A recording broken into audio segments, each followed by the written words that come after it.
3, 2, 1, hit it.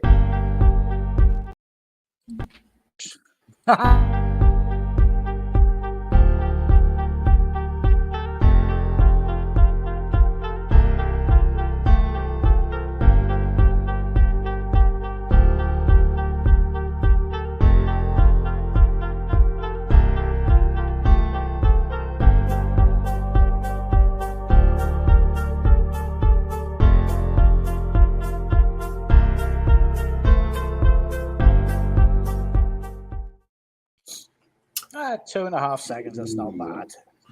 Oh, guess what I forgot to do? Feed the starving. Feed the starving, yeah. Evening, everybody. Good evening. Here we are again. What a mix-up. What a mix-up. I thought you were going to hit live and I was going to hit the timer.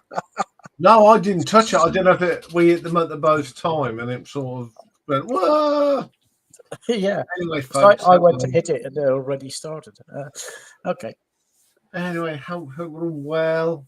Good afternoon, Mick. Evening, Mick. Busy old day. We've got lots to do.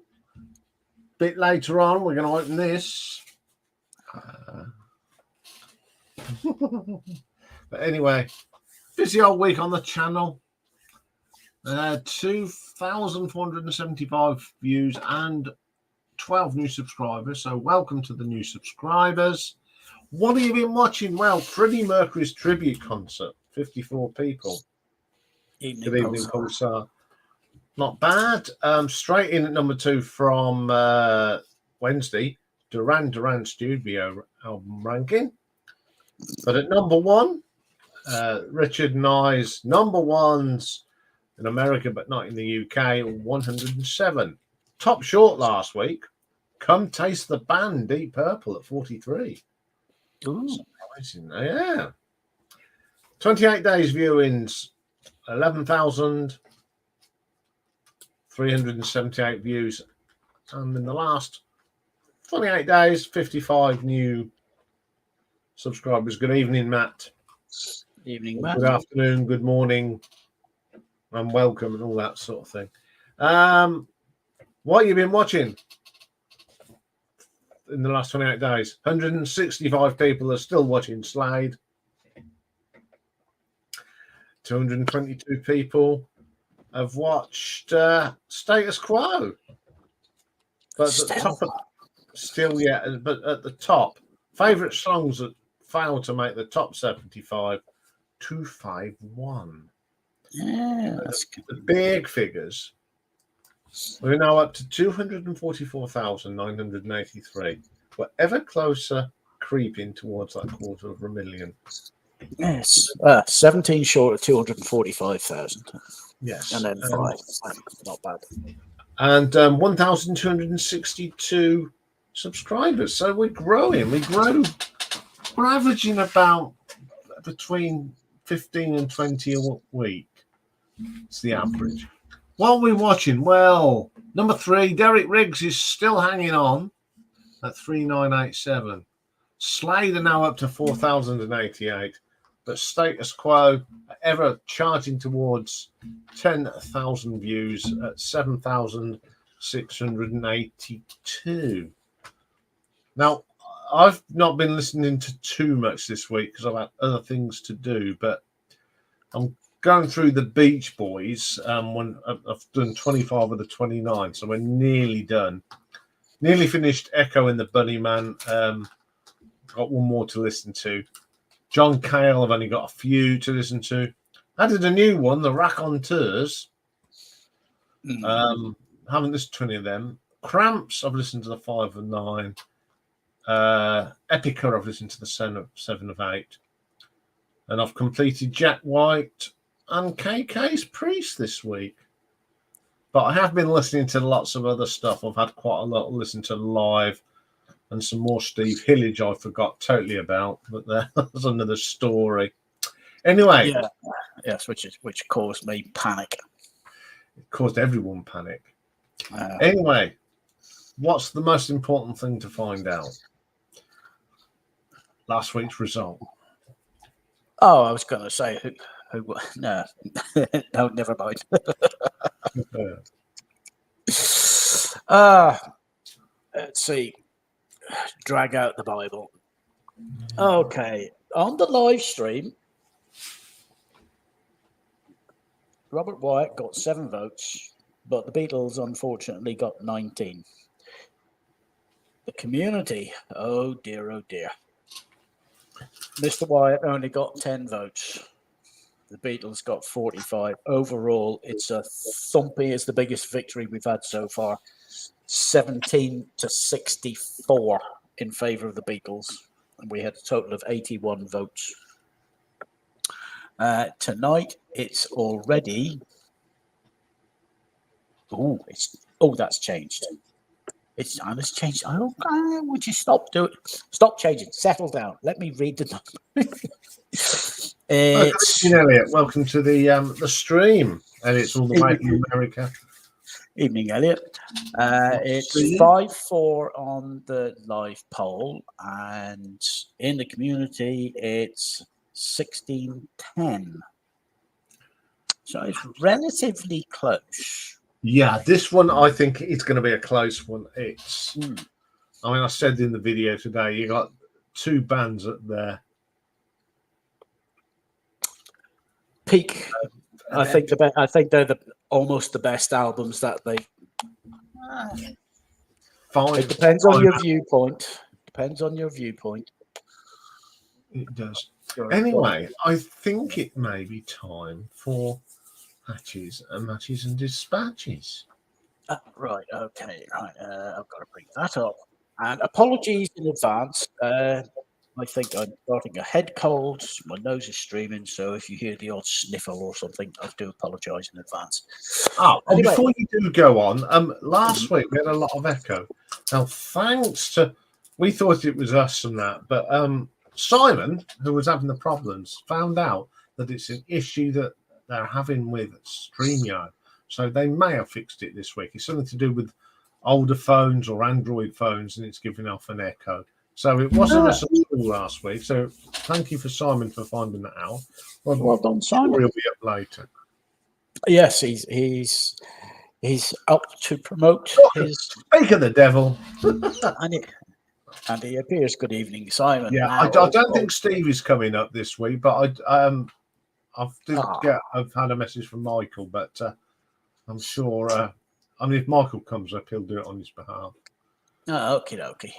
So I'll give you all over to Hatches, Matches, and Dispatches. That's right. Well, since we spoke, the number of dispatches has gone up from 7 to 8. So, the 10th of November, we lost Johnny Ruffo, an Australian singer and actor. He was known for a song On Top.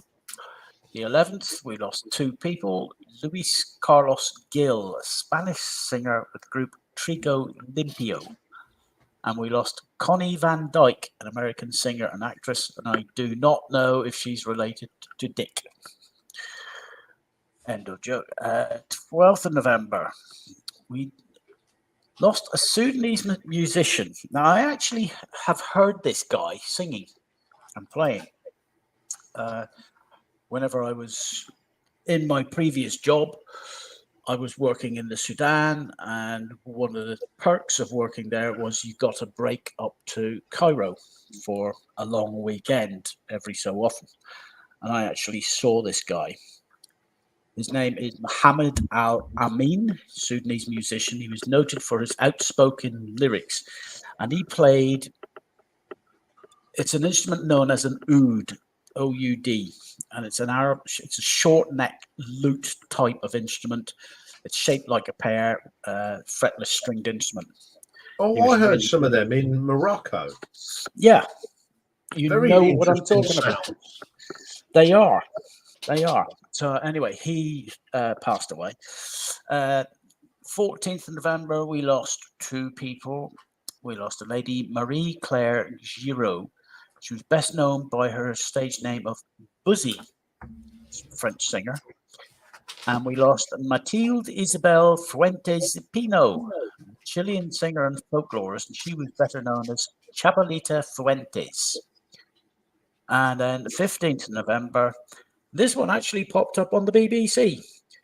A 28-year-old Nigerian rapper named Oladips. Cause of death wasn't revealed at the time.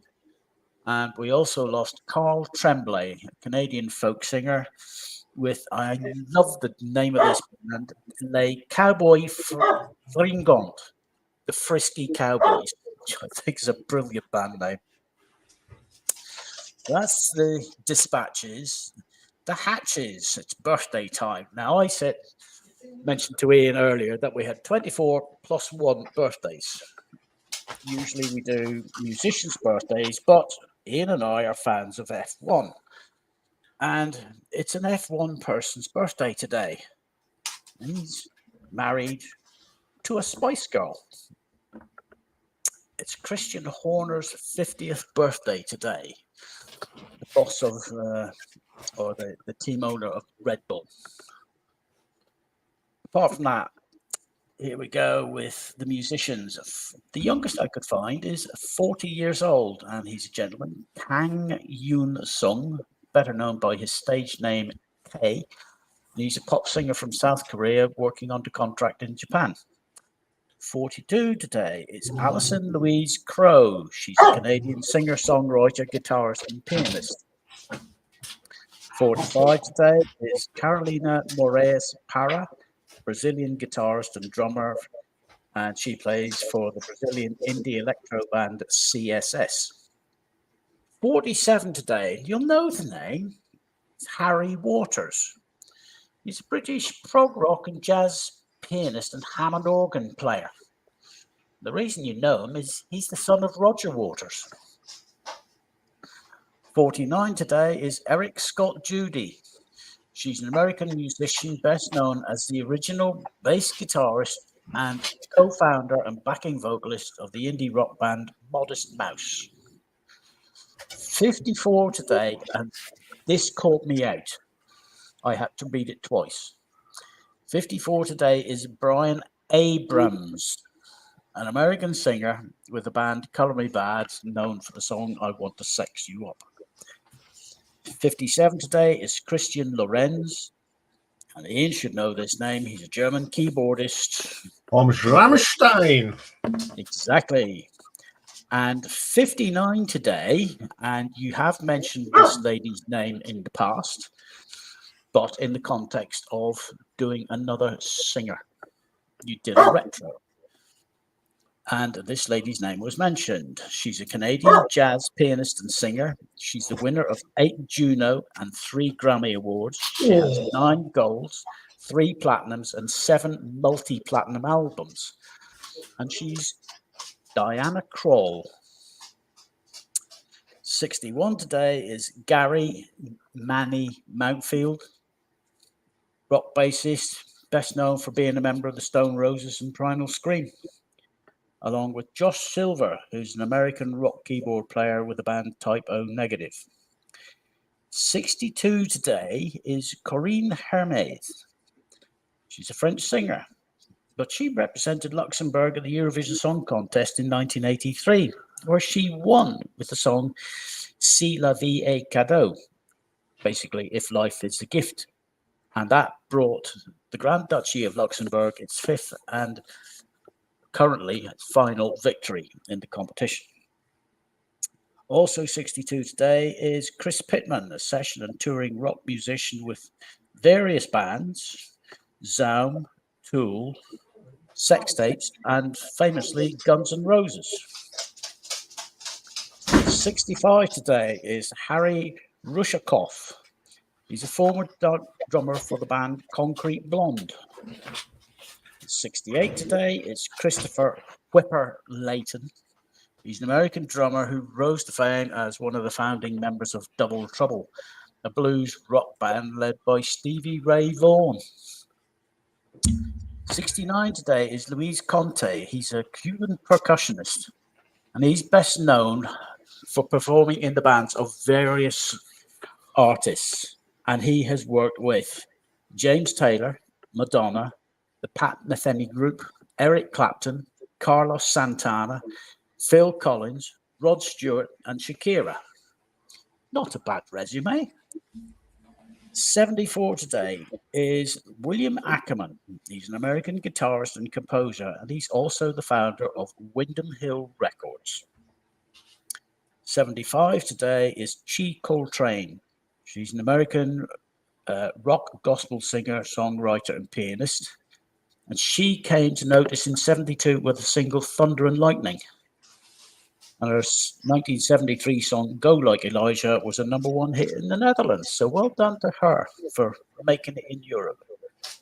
Also 75 is Sammy Figueroa, an American jazz, funk, and Latin rock session and touring percussionist. And he's worked with bands Rice, Chic, Sonny Rollins, and the Average White Band. Do you remember them? I remember them, yeah. Yeah, and at 75, and as of this year, he's living in South Florida and he's performing with his own band, Sammy Figueroa and his Latin Jazz Explosion Band. I think it's a brilliant band name. 82 today is Dan Penn. He's an American singer, songwriter, musician, and record producer, and he co-wrote an awful lot of the soul hits of the 1960s. 85 today is Tony Brown, American piano player and singer-songwriter with the band Joy of Cooking. I think that's a cracking band name. It is. I like that one. Yeah. Also 85 today is Richard Dickey Landry, an American saxophonist with the Philip Glass Ensemble. He's a composer, photographer, and visual artist on the side. 87, I've got to get this one right. Shirvani Ramazonovich Chalev. He's a Dagestani composer. I thought I'd throw that one in. And Grandad tonight is Garnet Mims. He was born Garrett Mims. He's an American singer, and he was very influential in soul music and R&B. And he first achieved success as the lead singer of Garnet Mims and the Enchanters. And he's best known for the 1963 hit Cry Baby, which was later recorded by Janis Joplin. Yes. So there's your birthdays. The matches.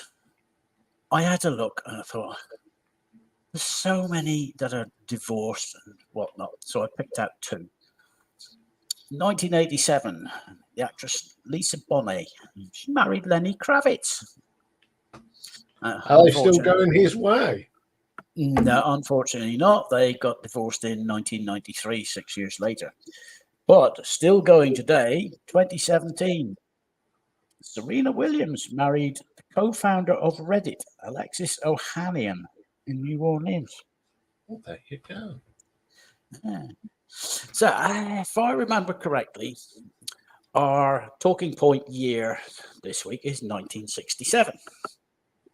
So I had a look at a few bits of trivia, and I decided I'll stay away from the music. I'll leave that to yourself and Rob and the rest of the usual suspects.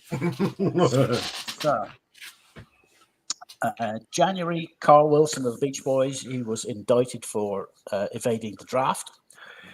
January the 4th, Donald Campbell, the land and boat racer, he was killed while driving Bluebird 7 on Coniston Water.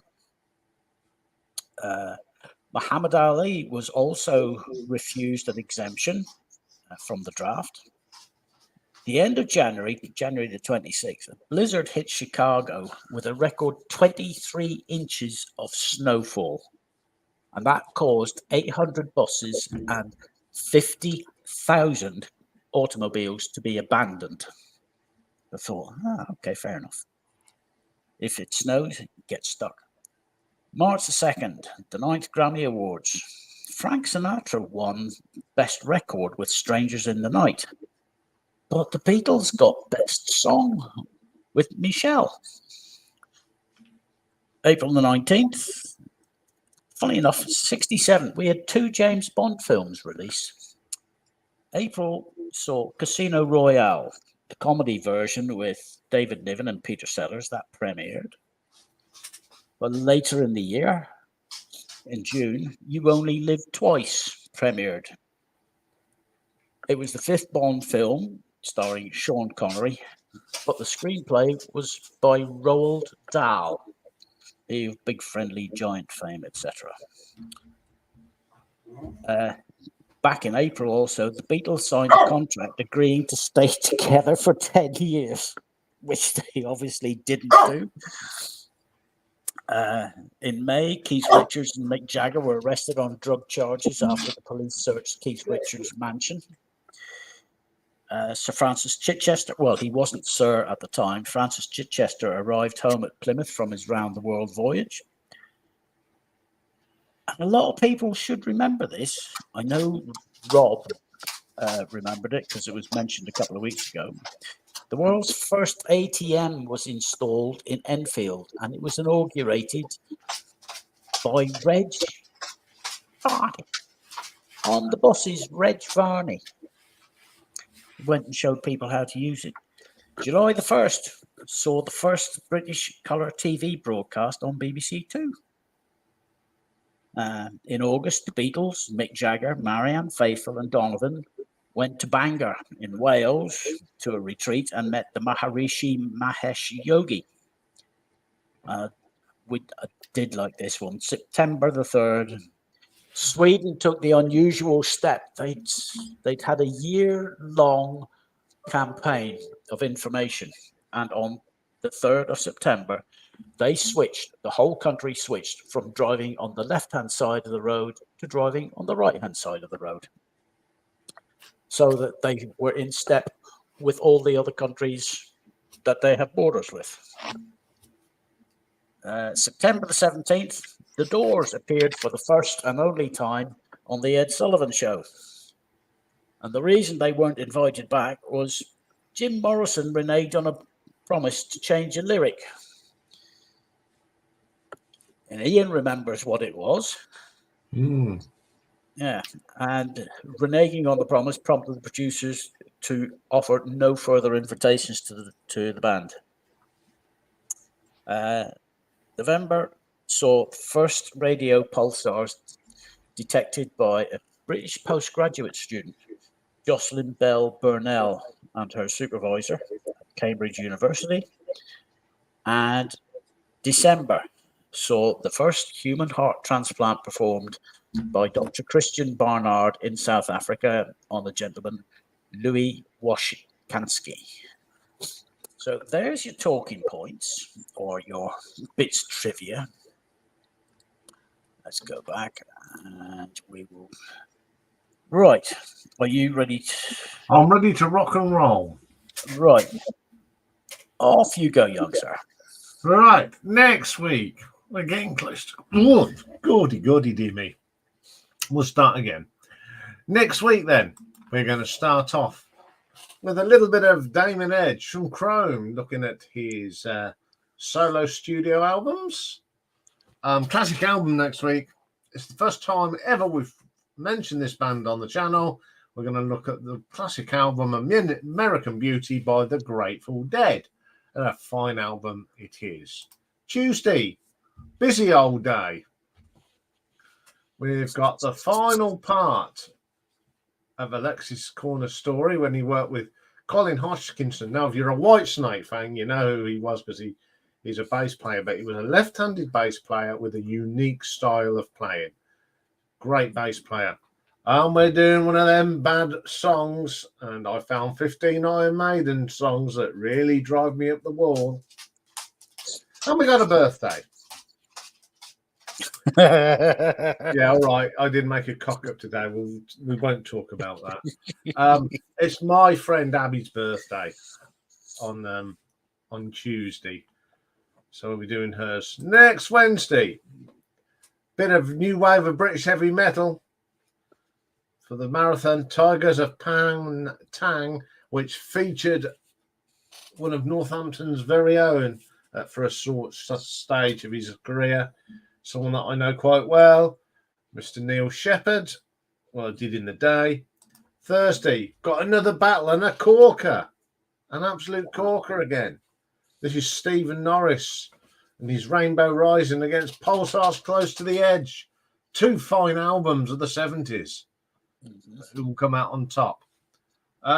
Next week, we're going to have a producer in Pick and Mix, and it's Mr. Bronze Records himself, the one and only Mr. Jerry Bron,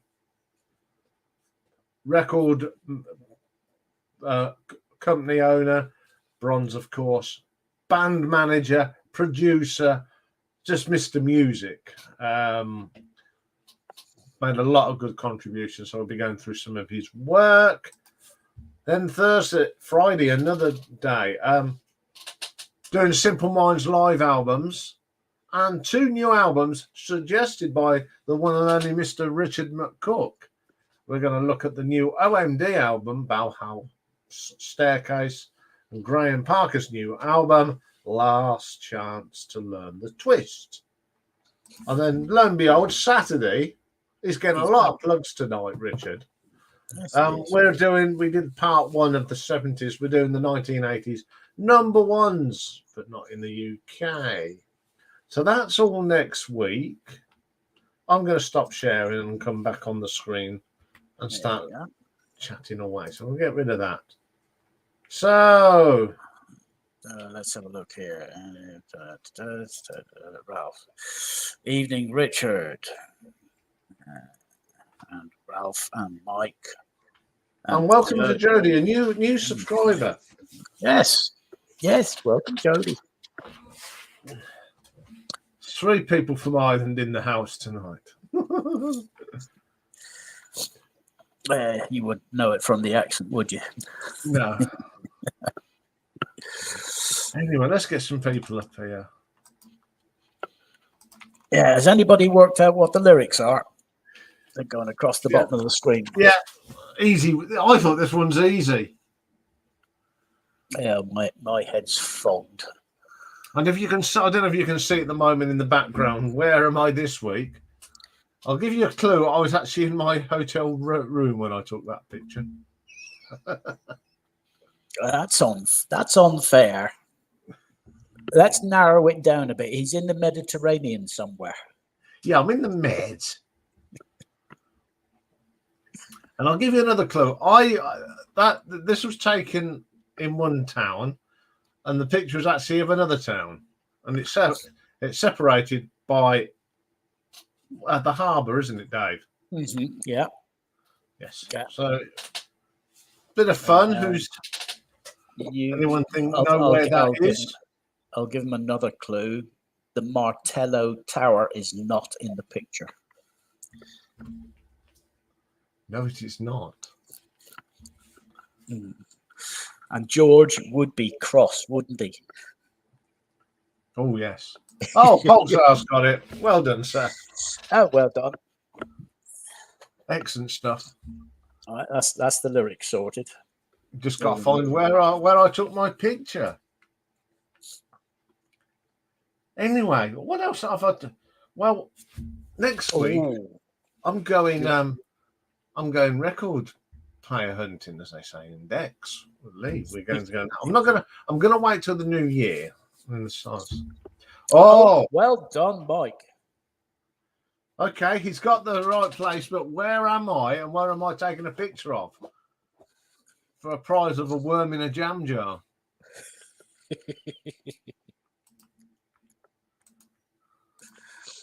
Well, if you know Malta, you know there's only one stretch of water worth talking about.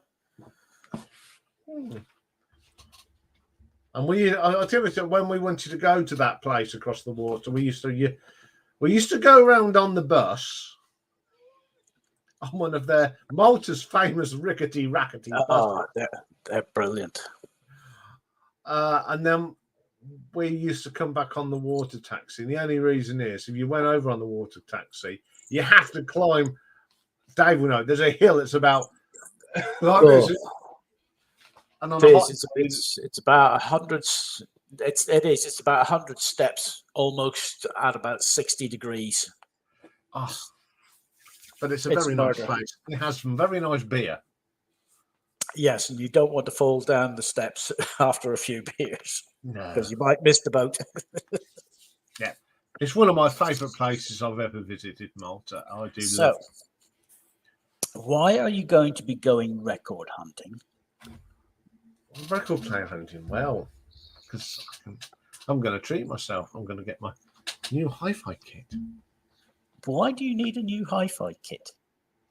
Because I'm prodding you towards something. No, I'm not going to do that yet until Ah. I've got a few people. We can share it. Yes, Elliot, it's 1967 this year. 67, yes. Billy Aquadrome.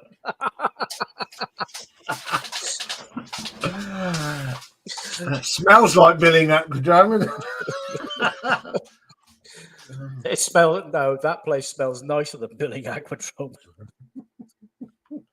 Nice one. Good evening, Nick. Yeah, we're doing 1967 this week. I've even got an album to show from 1967. But we'll do that when there's a few other people up here. So the invites are out. Yeah. And Rocky's been a naughty boy this week. What's he done this time? What's he done this time? Well, he was cold in the night. Did he crawl under the blankets?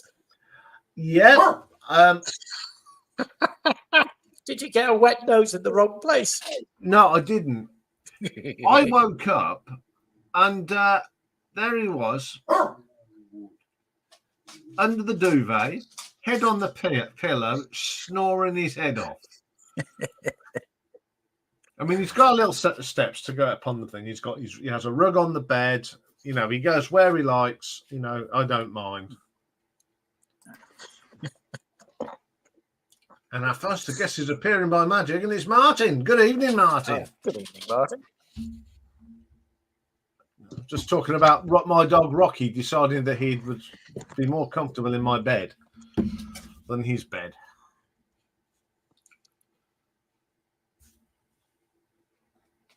Can you hear me, Mother? Technical stuff here. Yes, I can, Father. Yeah. Good, jolly good. How are you? How's the new job going? Because I haven't you just started it. It just occurred to me I've got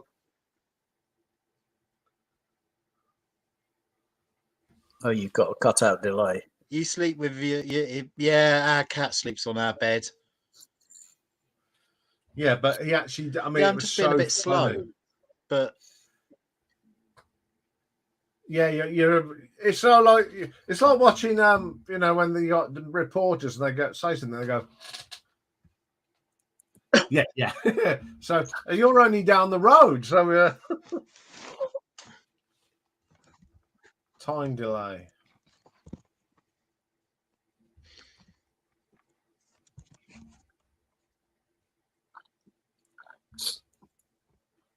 And I'm going to go and blow my nose. I can hear myself sniffling. Get the lemsips at the thing. While we sort out Martin. Let's see if we can get a few other people, some of the usual gang up tonight. I'm sure they're in the house somewhere. Looks like Martin's still having logistic problems, as they say.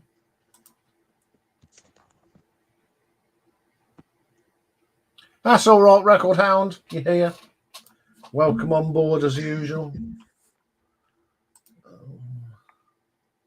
I don't know, Martin.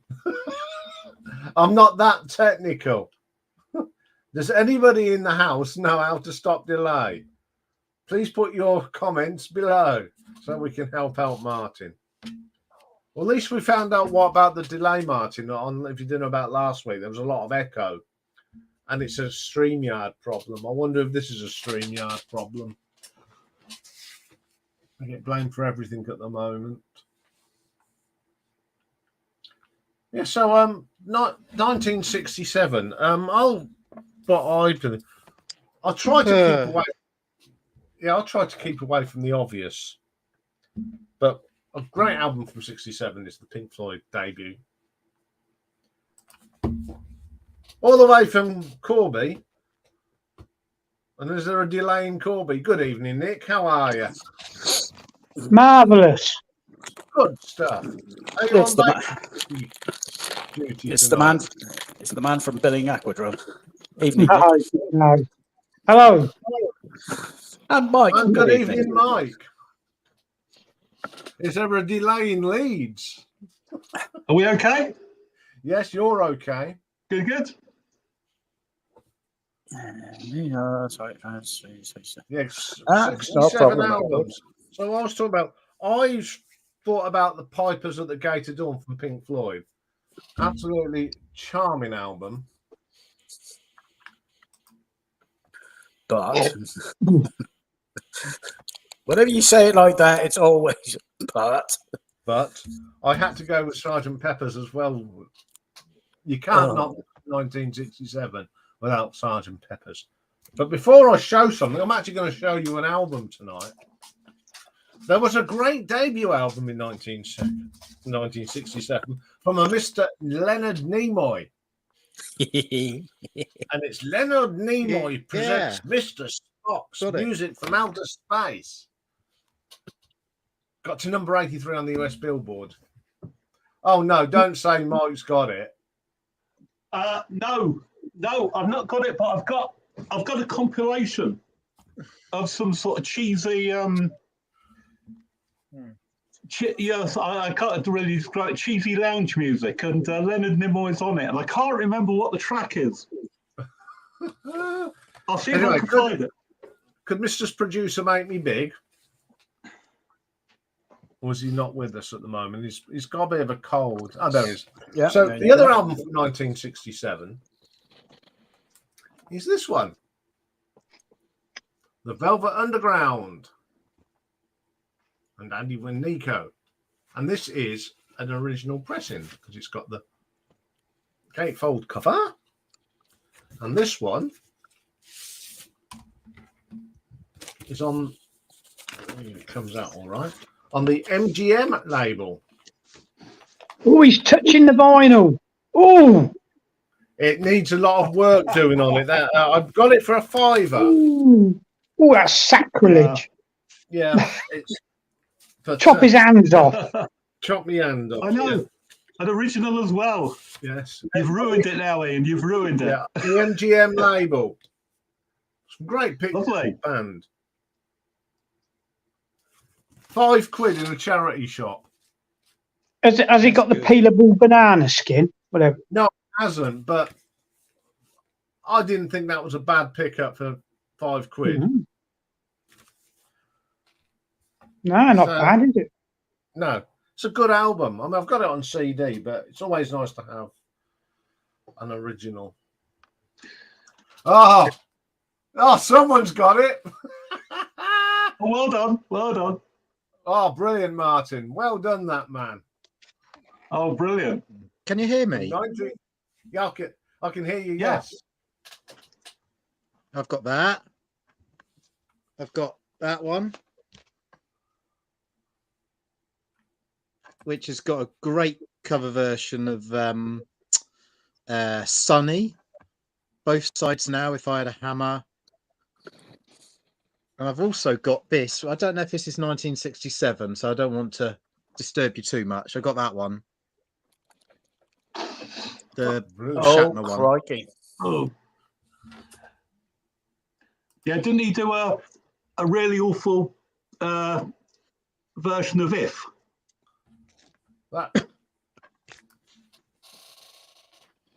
He did Common a People diabolical by Pulp, version of yeah. this.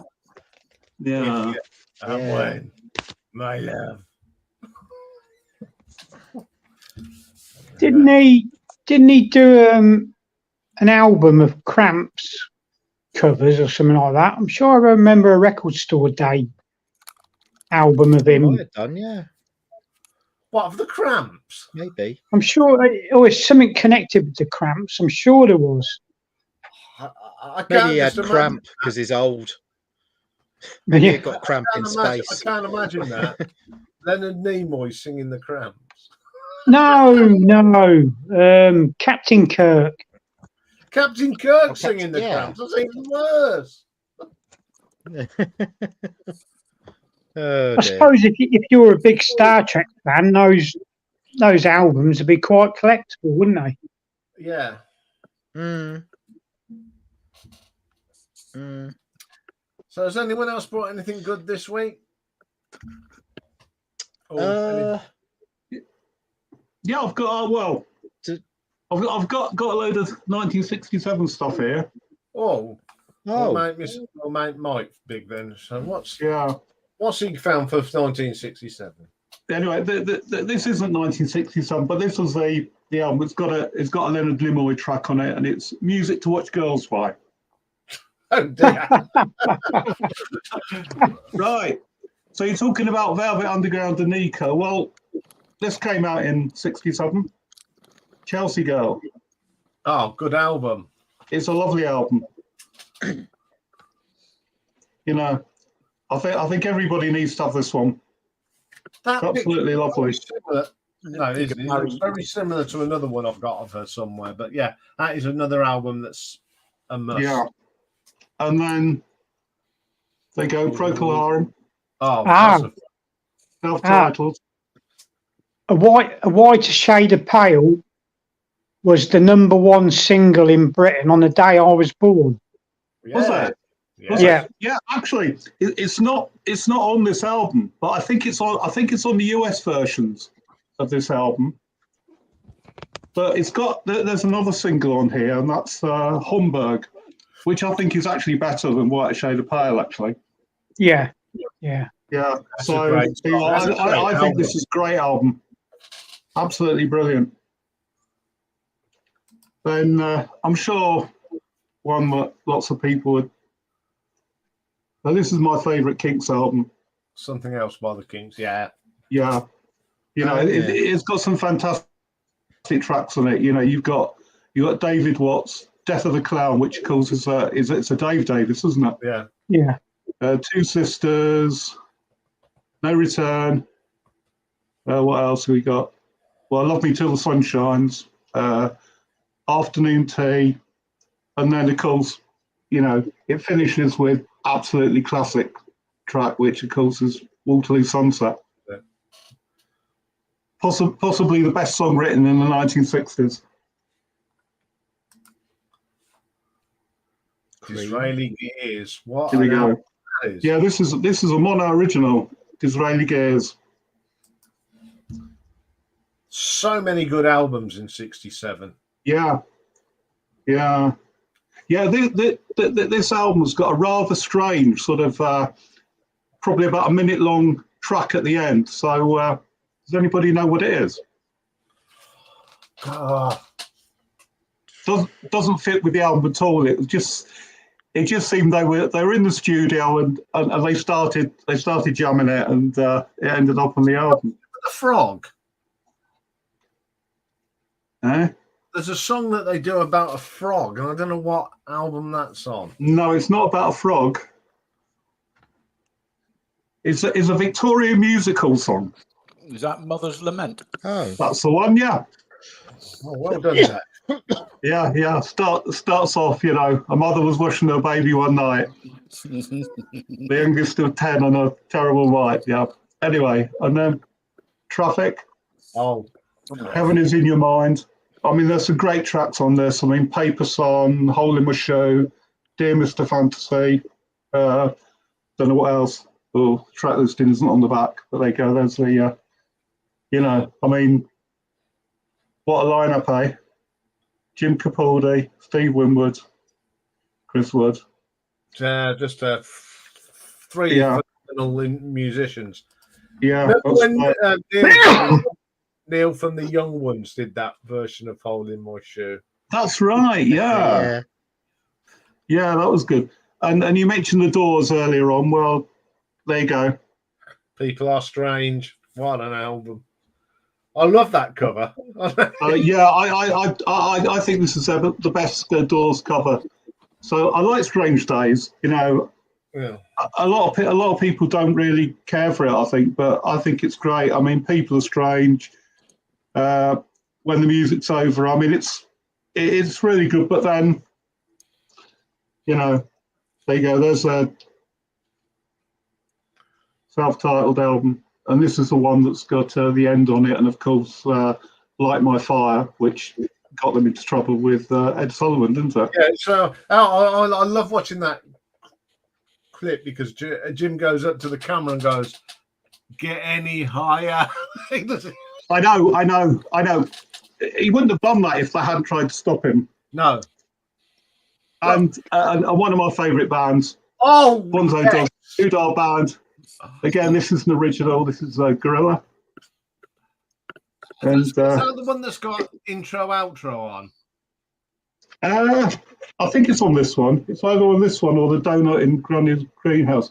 I think, yeah, intro and the outro. Yeah, it's on side 2, the one with all the fictitious band members. And look, and Adolf Hitler on spoons. Of course. That's right. Yeah. Lord Snooty doing tap dancing. I think Harold Wilson. Never to be forgotten. Brilliant. Only Vivian Stanshaw could come up with something like that. Yeah, that's right. And then just a single because it's PB Arnold. And First Cut is a Deepest. It's an absolutely lovely song. Yeah. Well, it's a lovely song sung by her. I'm not sure about when Rod Stewart sings it, but that's the best version. Yeah. So there we go. Good evening, Simon. Good evening. Thank you very much for doing some delving into what was happening last week.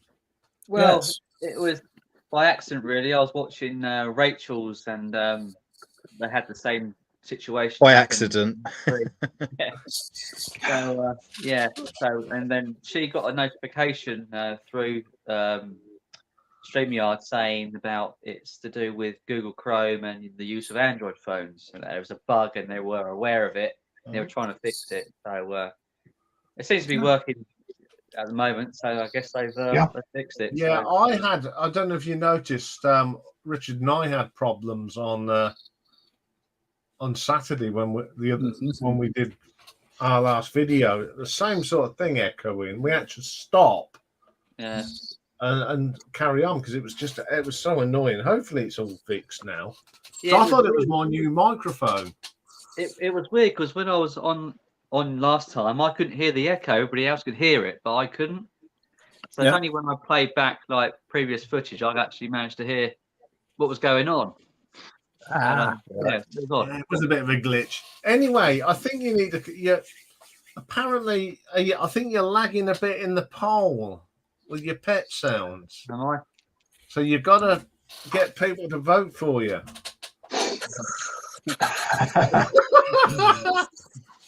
48 to 52%. Money normally does the trick. That was the 1967 album. Oh, 4 tops for each album. Yeah. And $2.99 from our price. God, yeah, I remember when albums were that. Yeah. Well, no, it was from a charity shop. I've got the list here actually of the 1967 album, so I'm cheating. Nothing wrong with that. That's called being resourceful. Yeah. It's a good album, that is. They're actually my favourite Motown act. 4 Tops. They're a bloody fantastic band. Yeah, they are. Great singers, great harmonies. What more can you want from a original boy band? There you go. 10 times better than bloody Westlife and all that nonsense. I know. Anyway, have you got anything from 1967, Simon? I have. Yeah, I got the usual suspects. Usual suspects. Which is Magical Mystery Tour. I believe the Beatles had 2 albums released that year, didn't they? Yeah. That little. Of course. Yeah. And that was the #1 album, top of the charts on the day I was born and all. Was it? Yeah. And Smiley Smile, Beach Boys. And that's all I've got on vinyl. I don't have a lot on 67. But yeah. No, That's I so haven't got much 67 either. No, Leonard Cohen. uh, Hang on. that's it. That's it. Anyway, I want to Didn't- open this. Didn't the Who have a hit album out in '67? I don't know. You'd have to ask Stevie. Yes, Stevie's the man. I There's can't for the life Pulsars. of me remember. There's some good stuff from Surrealistic Pillow, great album from Jefferson Starship. Brilliant album. And we've got another guest waiting in the wings, and it's his first appearance on the stream, all the way from America. Elliot, good evening, Elliot. Hi, Oh, everybody. welcome. Welcome Oh, to the Thank you. UK Madhouse. Yeah, I've been watching y'all for often, and always wanted to join you sometime because I enjoy your presentations. Always fun. Oh, excellent. So, There you go. 1967, have you got anything? Oh, it keeps coming Now, up I with these. pulled a few records I bought. beef art, yeah, safe as milk. Yeah. Yeah. Sorry about that, Elliot. Marble Arch. Don't get me going by showing bloody trout mask replica, whatever you do. Yeah. So I just what fish is recently it, found that out. Nick? I haven't You got said it. it's got a trout. It's not a bloody trout, it's a carp.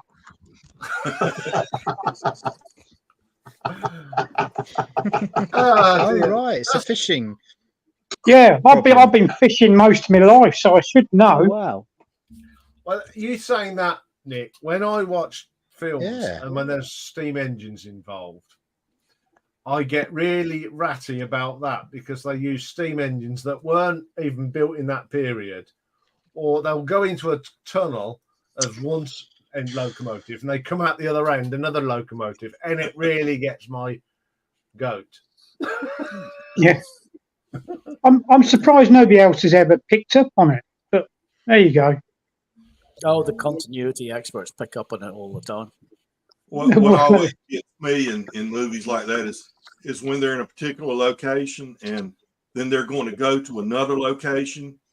They're going to and if you're from the area where the movie's supposed to be taking place, they do what is normally a 4-hour drive. They do it in 15 minutes, or something like that. That always drives me crazy, Yeah, it'd be a boring film, though, wouldn't it, if you had to 4-hour drive in the middle of it? Well, you have to do some editing for sure, but it's not just around the corner. Yeah. Yeah, there's a film I don't know if you guys know about called Kinky Boots. It's about Hey up. it's about a Northampton boots, a true story about a boots place in Northampton. Now they're on Northampton Station, but I can tell you now that is not Northampton Oh, Station. yeah. Hmm. I reckon it's Long Buckby, which is just up the road. Yeah, I know Long Buckby. Yeah, I think they filmed it on Long Buckby and just put a Northampton sign. Have you heard they're closing down the Watford Gap service station? Yeah, They want to knock it down and rebuild it. Yeah, I bet that's bloody sacrilege, that is. Yeah, it's one of the originals. Yeah, it used to be called Blue Ball, didn't it? If I remember right. it did. Yeah. Yeah. Anyway, I digress. Blue Gore, and I think before that wasn't it the Wimpy. The Wimpy. Or something. That might be a bit before my time. Yeah, Yeah. Sean Lyons just said, we need a T-shirt. It's not a trout, it's a carp with a picture of Nick. I think so as well. That's not a bad idea, actually. Yeah.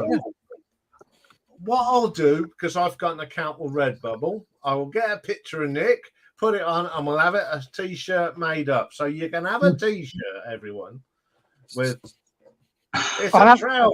It's not a trout, it's a carp. Yeah, you have to use my best angry-looking face. Oh, I'll find it. I see someone arriving. I do as well, yes. So what we'll Good do, evening. because these Hello. two are going to have Let's their- get it on. get it on. So we're going to put. Hello, everybody. Can you hear me all right? Yeah, we'll put Stevie next to Nick, and Nick can keep them in order. So with tonight, this is the first time we've got two people in Battle Royale. We got representing the Beach Boys, we have Simon, and representing the Who, we have got Stevie. So as Simon had the home tie, I think Simon should do his bit first. Why should we vote for your song? And you're on the big screen now. Why should you vote for Pet Sounds? Well, it's probably one of the best albums ever made, ever. And like, it's not just me saying it; it's a lot of other music experts think the same thing. The way it was put together, I mean, it's very much a Brian Wilson album. I think the Beach Boys were on tour whilst Brian was at home putting this album together, and he wanted to make an album which could compete with the likes of Sgt. Pepper, and so he really thought to himself, you can't just make other albums which had filler in there. He had to make the greatest rock album ever made. That's what he set out to do, and he used everything at his disposal to possibly put this album together. The arrangements, the experimentation of mixing instruments as well was incredible. It cost thousands, maybe millions of pounds to put that album together. It was like one expensive project, and when it was out there, I think it was in the UK, which when it was released, it didn't do so well. It only kind of gained momentum after a while of it being in the charts, and then it kind of ended up being one of the best albums. But for a while, it was kind of, I think it was poorly promoted as well by, I think, Capitol. I mean, like, the album cover is pretty crap, isn't it? It's probably one of the worst album covers you could have for an album which had such expense put together. But I love the album, and I absolutely adore it, and I know a lot of other people who appreciate the album as well. So, I haven't heard the Who's album either, so I'm very biased here. What? So, What? Oh dear! I will get a copy of it. I will get a copy of it. You make sure you do, Milado. You make sure you do. Disgrace. Oh, you've been told now, Simon. Yeah. Oh, I've got an encyclopedia of albums in here. It's got Pet Sounds, but it's got no Quadrophenia. oh, God. Looks Not crap. at all. Chuck it in the recycle bin then. And there's hundreds in there. So, Looks like it was written by a teenager. Yeah. Sorry, carry on. anyway, go on then, Steve. Let's hear your spiel. All right, can everybody hear me okay? Yes, loud and clear. Okay, well, firstly, what I want to say is I watched Iain's video with some trepidation, and I thought, my God, what's this going to be like? But actually, Iain, I'll start off by saying, Iain, you did a fantastic job. I think it was a really good presentation of both albums. Okay. Thank you. So what I wanted to do, because I thought, I was a bit arrogant about this, and I just thought, surely there's no contest here at all. And then I thought, well, I haven't listened to Pet Sounds for, I've never listened to Pet Sounds in full. So I've listened to the whole of Pet Sounds today, made some notes.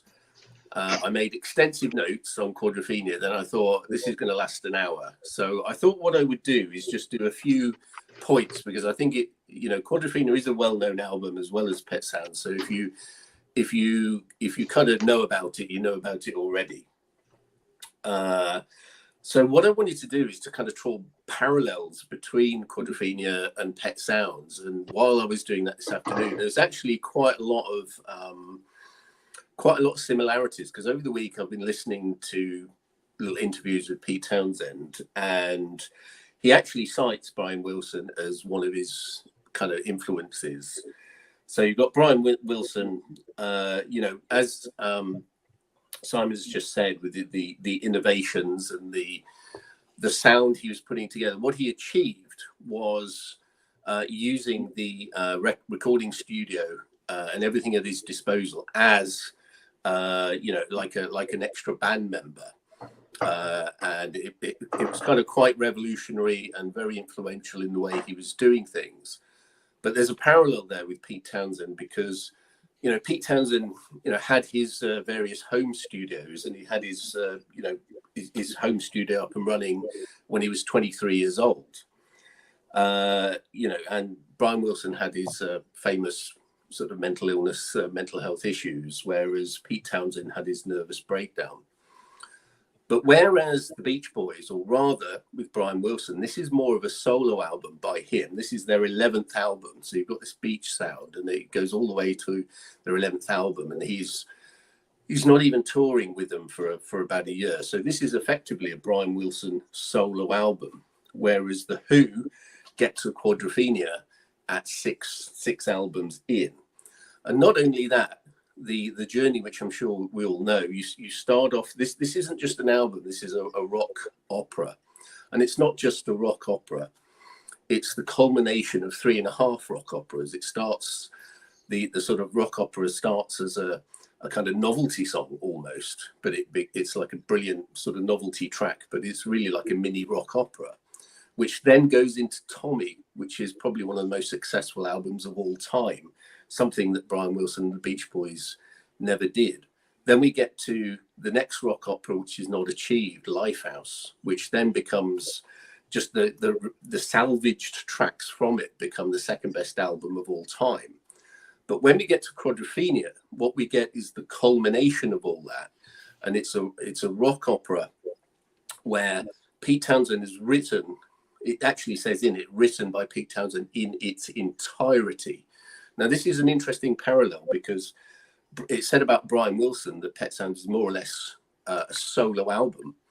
And that the band, like Simon says, it's actually the Wrecking Crew and studio musicians. And if you look on Wikipedia, there's about 50 musicians as like additional musicians. There's like 5 people listed playing flute, for God's sake.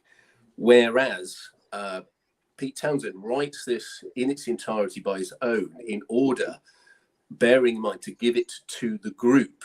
And in giving it to the group, he gives it to the best rock and roll drummer in the entire world. He gives it to the best bass player in the entire world, and what I consider is the best singer in the entire world. So he writes this for the group, but the rock opera is actually for the audience of the Who. So what he was trying to do in Lifehouse, which ended up as Who's Next, was so ambitious he couldn't do it. Not even band members knew, what he was trying to achieve. And so then he has a breakdown. So there's a similarity with the mental health issues, and Pete Townsend, almost having a nervous breakdown, practically having it. He's under tremendous stress, and he salvages all of that to make Quadrophenia, which is, in my view, the culmination of the journey of 3.5 rock operas into a piece that is so impressive. I mean, talking about Keith Moon, for me, this is peak Keith Moon. It's the best drumming on any album ever. It's the best bass playing on any album ever. The best singing, like in Love Reign Over Me, best track ever. So he's written it for the group. The group then take it. These best musicians in the world take it, and he's probably one of the best guitarists in the world. He's not just a singer-songwriter like Brian Wilson. They are both composers, but this is Pete Townsend composing something for the group, and then the story is essentially about the audience using the vehicle of the protagonist Jimmy in the subculture of the mods and the rockers. But it's about growing up. It's a story. These rock operas were made into films, into stage shows. They had a life all of their own. And Tommy, which I think is not necessarily the greatest album, when you perform it live, it just wakes up and blows up and becomes one of the best rock and roll shows you could have gone to. But for me, as an album, Quadrophenia is the best album in the entire world. And any parallel that you can draw, like the studio innovations, I mean, they made their own Rampart Studios to try to attempt to make this a quadraphonic album to sort of like keep up with what Pink Floyd were doing. But they end up having to mix it in sort of Ronnie Lane's studio album, parked outside with all the wires going in and out. The stress and the creative process that goes into it. Not only that, you've got Brian Wilson with his innovations, and him, all the studio musicians. But this is a rock and roll band performing at the absolute peak. And even Townsend says, we never made a truly great album again. I mean, this has just got everything in it. It's got the kitchen sink in it. But what he's trying to do, it's not just a rock opera, it's a soundscape. So he creates a soundscape. He even goes down to a beach in Cornwall. I'd love, if anybody knows where that is, I'd love to go, and records the sound of the sea, because he wants the sea and the rain in it. It's a story. It has the 4 themes in it, which are the 4 sort of schizophrenic or quadrophenic personalities of the protagonist Jimmy, which are really based around the characters in The Who. So there's no album which is so central to the group itself, where they're performing at their peak. Every ingredient you can think of comes to fruition, and this is truly, I think, the peak of what Pete Townsend was trying to achieve. Where he failed in Lifehouse, he actually, created this rock opera story and achieved everything he was trying to do on stilts. So everything that Brian Wilson was trying to do, I mean, he made a great collection of songs. Obviously, Wouldn't It Be Nice is a wonderful song. It's wonderful arrangements. I don't actually like Sloop Dog B, but God Only Knows is brilliant. And Pet Sounds is very experimental. But it's an album of innovations in the studio, using the studio. What Quadrophenia does, it takes, it's some years later, but things have moved on. And it takes things to a whole other level, several levels higher. If any band tried to make a Quadrophenia now, they just couldn't do it. They wouldn't have the members of the group. They wouldn't have the savant genius in Pete Townsend. They wouldn't have the musicianship. And, as Simon was saying, you've got a double LP. Just the first record beats Pet Sounds. The first side of Quadrophenia beats Pet Sounds, as far as I'm concerned. So the first record easily has it in bag. It's a double LP. It's a piece of artwork. We haven't even started to talk about the album and the artwork, the photography, where they try to create the story that tells the story, and it tells the subculture. It tells about Jimmy growing up, and it also goes so deep with British people, because it's about us growing up, whatever music subculture we might be interested in, or genre.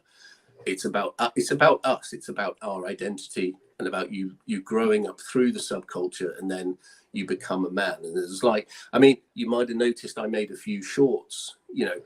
I've been doing lots of experiments with YouTube. I've made 1,000 subscribers out of one group, The Who. Think about that. Most of those, I would say about 800, are for Quadrophenia, So you've got this wonderful cover, this wonderful piece of artwork. It is a beautiful piece of work, even the cover. And, no offense to Pet Sounds and the invasion, it's the pictures of some goats, Yeah. So, and I've only got about a third away in my notes there, But I just thought some parallels with Pet Sound. I did do it justice. I listened to Pet Sounds. It is close to the heart. So I'm sure if you were driving to the beach in the 60s with your surfboard, Pet Sounds would be like fantastic memories. But for us in Britain, culturally, this goes so deep with every young kid growing up. It is the best album in the entire world by the best rock and roll band in the entire world with the best performances. And if you just listen to Keith Moon's drumming, he just goes right across every song. He's completely let loose. Where he was a bit tight on Who's Next and the Lifehouse Project, they're all completely let loose, and they all achieve greatness on this album. Vote Quadrophenia. I thank you. Well, Hey, well done, Stevie. fascinating stuff. Yeah. Yeah, and I mean, The committee thanks you for your presentation, and can we have that in writing so we can submit it to the degree committee? If you Actually, I was just going to say, in the sort of like late 70s, early 80s, I did a sociology degree at Leeds University, and we actually did Quadrophenia, not exclusively, but when we're talking about subcultures, Quadrophenia comes up as a representation of British subcultures. Thank you, Paul. And I think another thing that you said, Stevie, is that I feel as well. I can't relate to a bunch of, Californian middle-class kids with surfboards. But I can relate to a bunch of mods on the beach at Riot. Yeah, but exactly. But I would point out that first of all, I'm not a great fan of Pet Sounds. It's or the Beach Boys. They're not one of my favorite bands by any means. And but Pet Sounds was getting away, in my view, from here in the States, was getting away from that caricature of the beach kid surfing in the California sun. It was a much more of an attempt to be a serious work of art, as opposed to a throwaway.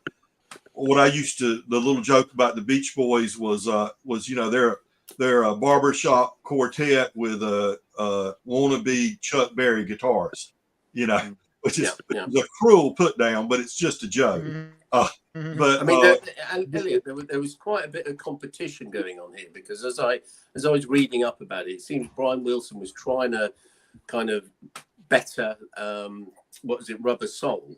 But by the time, and I accept what you say is totally true, but by the time Sgt. Pepper's comes out, Sgt. Pepper's totally eclipses it. So if this had been like Pet Sounds against Rubber Soul or Revolver or Sgt. Pepper's, I think that would be more of an appropriate comparison, because we're talking about there's for me, they're kind of worlds apart, these albums. You know what I mean? What year was Quadrophenia? October 73. 73. See, I was October 73. I was 15. The Who had a much greater impact on me here in the United States than anything the Beach Boys ever did, to be honest with you. Beach Boys, by the time I was a teenager, the Beach Boys were pretty much considered a nostalgia act. But that's for my age. I'm 65. So, this is why I made the point about the group. He wrote it so that the Who, the members of the other members of the group, could just completely let loose on it. He had it all set and primed for their musicianship to take over and then just send it to the height. Whereas Brian Wilson, he wasn't touring with them. He tried to do this thing in the studio, but the band are not even included. It's the Wrecking Crew and about like half the population of Los Angeles playing as additional musicians on it, Right. And so I feel really sorry for the members of the Beach Boys, because it's like, right, I've written this, go out and tour it now and earn me some cash, But they seem to have never let it get to them, because some form of the Beach Boys is still out there touring and still bringing in an audience. Sorry, Simon. Simon wanted to come in with an objection there. You can't tour an album like Pet Sounds. Can you see that? It's too psychedelic, isn't it? So it's like Pepper. You can't take that to a live tour. Only the hit singles you can take off here, and that'll be it, wouldn't it? Martin's trying to show something. Wait, let's have a look at what Martin's. Yeah, can you see that? You can't really see it, can you? But hang on. It says there, 5-minute feature, mods and Quadrophenia. Can you just about see that? Just about. So when I was at college, doing media and film studies, we had like someone from we did like radio, you know, like recording on these reel-to-reel cassettes and all that, you know, those big old reel-to-reel things. So these are my like radio projects that I did. And I did something about mods and Quadrophenia. So I think I grow tired of listening to. I haven't actually got Pet Sounds at the moment. I don't think I grow tired of hearing it in a way, but then being British, and I suppose it's a double album. I suppose. Well, I voted for Quadrophenia. Actually, I mean, they also they were mods, weren't they? But they almost became mods and rockers, I suppose. They sort of won over both camps. Well, that's another thing I wanted to say, Martin, is that, you know, we recently. Sorry, just recently. Can you hear me? Yeah. Okay. Yeah. Just recently, we've had all of this kind of like beefed up in the news about the controversy of then and is it Here and Now, then and Now by the Beatles, and people talking about AI, and it's like listening to the Beatles in a time machine. Well, Quadrophenia does that as well, because you've got in the book Jimmy looking at the Who coming out, and he's the mod, but he's looking at the 70s group coming out of the cinema, you know. So you've got that time machine element with Pete Townsend writing as the Who in 73 of the mods in 65. As I said after what I said in the video, both it's the bands at their peak in their era. I don't think the Beach Boys really made it. Making it big. Keep talking. Yeah, I don't think the Beach Boys ever made a classic album like that, and I think Stevie was right. And Pete Townsend's right. After the Quadrophenia, they never really hit that. Well, there's a short on my feed that says, you know, where he's talking about he's just completely, totally exhausted, and he says, "I'm done," and he's writing to the legal representative of the Who group saying, "I'm done with this. I can't cope anymore." And he says, you know, we never made a truly great album ever again. I think that album is I think both sort of Stevie and Elliot have sort of hit on something here. That as Elliot was saying, that sort of when he was growing up, the Beach Boys were sort of yesterday's music already, and that's the way I feel about it, you know. And I'm about the same age as Elliot. But the other thing about Quadrophenia, I think possibly, you know, when Pete Townsend wrote that was their time, that was their peak, and every band has its peak, doesn't it? And I think that's what Quadrophenia represents. I think the film's good. A lot of your generation would probably say the Who, Quadrophenia, but I think when you look at the Beatles, like latest song, how it's been revived, there's a lot of young interest in the Beatles, and I think there will be a lot of young interest in the Beach Boys over the Who, particularly Quadrophenia. I kind of think that kind of album is kind of, well, it's not spoken about very much from the VC, is it? It's kind of skipped over. You know, people have forgotten about it.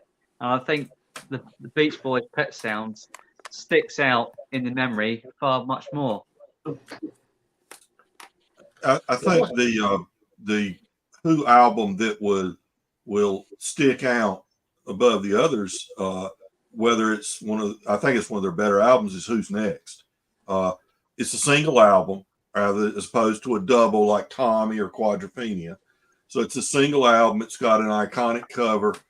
It probably gets talked about more when you're talking about the Who than I don't know, Stevie. You're the expert on the Who. That's probably the most highly regarded by the general public rock fans of all the Who albums. Would you say that? I would say certainly it's much more easily digestible. Yes, and particularly to Americans, because the Quadrophenia it does have a cultural link to our mods and rockers and as we were growing up, because we had the mod revival when we were growing up. So and then we had the film, which brought a load of people on board with Quadrophenia in the UK, perhaps a lot more so than perhaps it did in the US. I agree. Young people will still get into the Beatles because it's like, really great songwriting, and I'm sure the Beach Boys will be, perpetuate through time. But what we're talking about here is which is the best album, which is the greatest album on this competition. So, in some way we have to forget, the past and the future. Is what is the best album with the people here and the people that are voting. So yeah, I mean, it's all very relevant stuff, and yeah, I think it's Who's Next is certainly a lot more easily digestible. But there's a whole story. Had it been Lifehouse, I don't suppose a double album. Had it been Lifehouse, I don't suppose it would have been that popular either. I noticed on the American Who rankings, Quadrophenia doesn't come top most of the time. So yeah, it's a lot to deal with, but I think if you get into it, then you're richly rewarded, sort of thing. But could I just say, Elliot, I'm not an expert. I'm just an everyday Joe who's a fan, Well, I've got one copy of Pet Sounds, and that's one I got from a collection of someone that was about 10 years younger than me or older than me. From there, it's an original Pet Sounds, not in very good condition, that they bought contemporaneously. They bought it at the time it came out, that I got in the collection. But I've got at least 3 Quadrophenias in the collection.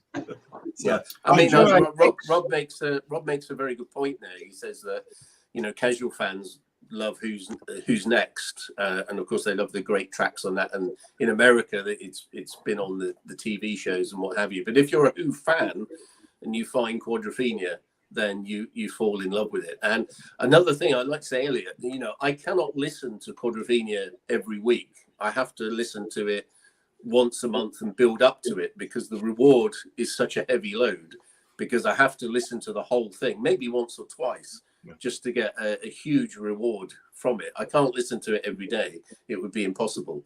So I have to save up to the next time when I watch it, when I listen to it, sorry. Yeah. Anyway, I'm going to make Nick big. Nick's holding up some autographs there. So one's Phil Daniels. What's the other one? Leslie Ash. That's up the alleyway in Leslie Brighton. Ash. Leslie Ash. Oh yeah. You've had her up the So alleyway. it is. Yeah. Yeah. God, that signature's up there. Was it? God. Yeah. Excellent. Yeah. Were you actually in the alleyway? But that's not Leslie Ash, is it? Yeah. That's Leslie Ash. Yeah, and Phil Daniels. That's a still from the film. Yeah. Oh, is it from the film? Oh, Yeah. right, okay. Because can I It's a say proper something about bona fide Quadrophenia autograph. just very briefly? That's the first edition paperback. You'll be lucky to find that anywhere for probably less than 30 quid. That's excellent. That is. 1979, that is. I had to order this from W.H. Smith's. I think I ordered it in 1984, and it was out of print then. Can we just finish this with one last question to Simon? Yeah. Simon, how many copies of Pet Sounds have you got? That's a loaded question. I'm just intrigued. What, on all formats, you mean? Yeah, give me all four. Give me all you got. Probably about 7. Yeah, that's a respectable one. Anyway, it's now I want to reveal what I've brought because I'm getting my new hi-fi. So can you make me big? Right. It's Christmas. Now this is probably one of my favourite albums of all time. And my version that I've got is so bad now it doesn't play. So I ordered a new version of this album. I've been waiting to see this. It is my favourite, one of my favourite albums of all time. It's ELO. ELO, isn't it? Out of the blue, but I've got Filipino pressing in that. that. Yeah, I've got to get into it. Oh, it's got one of them silly stickers on. Is it a picture of skiing? It is, yeah. Oh. That's what I had to. It's not a case of I need it. I want It's a it. double album, isn't it? Yeah. So in the other side, you get them beauties as well. Oh yeah. This is, if I was going to enter this competition, this would be my entry because, again, it's like Stevie said about the Who and Brian Wilson, Pete Townsend. This is Jeff Lynne at his most magnificent. It is the best album they ever made. Nothing has ever touched it. It's just one of the greatest albums ever made. And I had to have this because I love the cover. I love the spaceship. But to have this now on a picture disc is just phenomenal. And I can't wait to play it. So, all done. What an anticlimax, Rob Walker. I can show a few. Have you got the thing that you can make, Ian? Yes, I have the original. Yeah. And it's now about the spaceship. Show. Yeah. All right. Since Off you go, Elliot. Okay, the theme was 1967, right? Yeah. Mm-hmm. Okay. Yeah.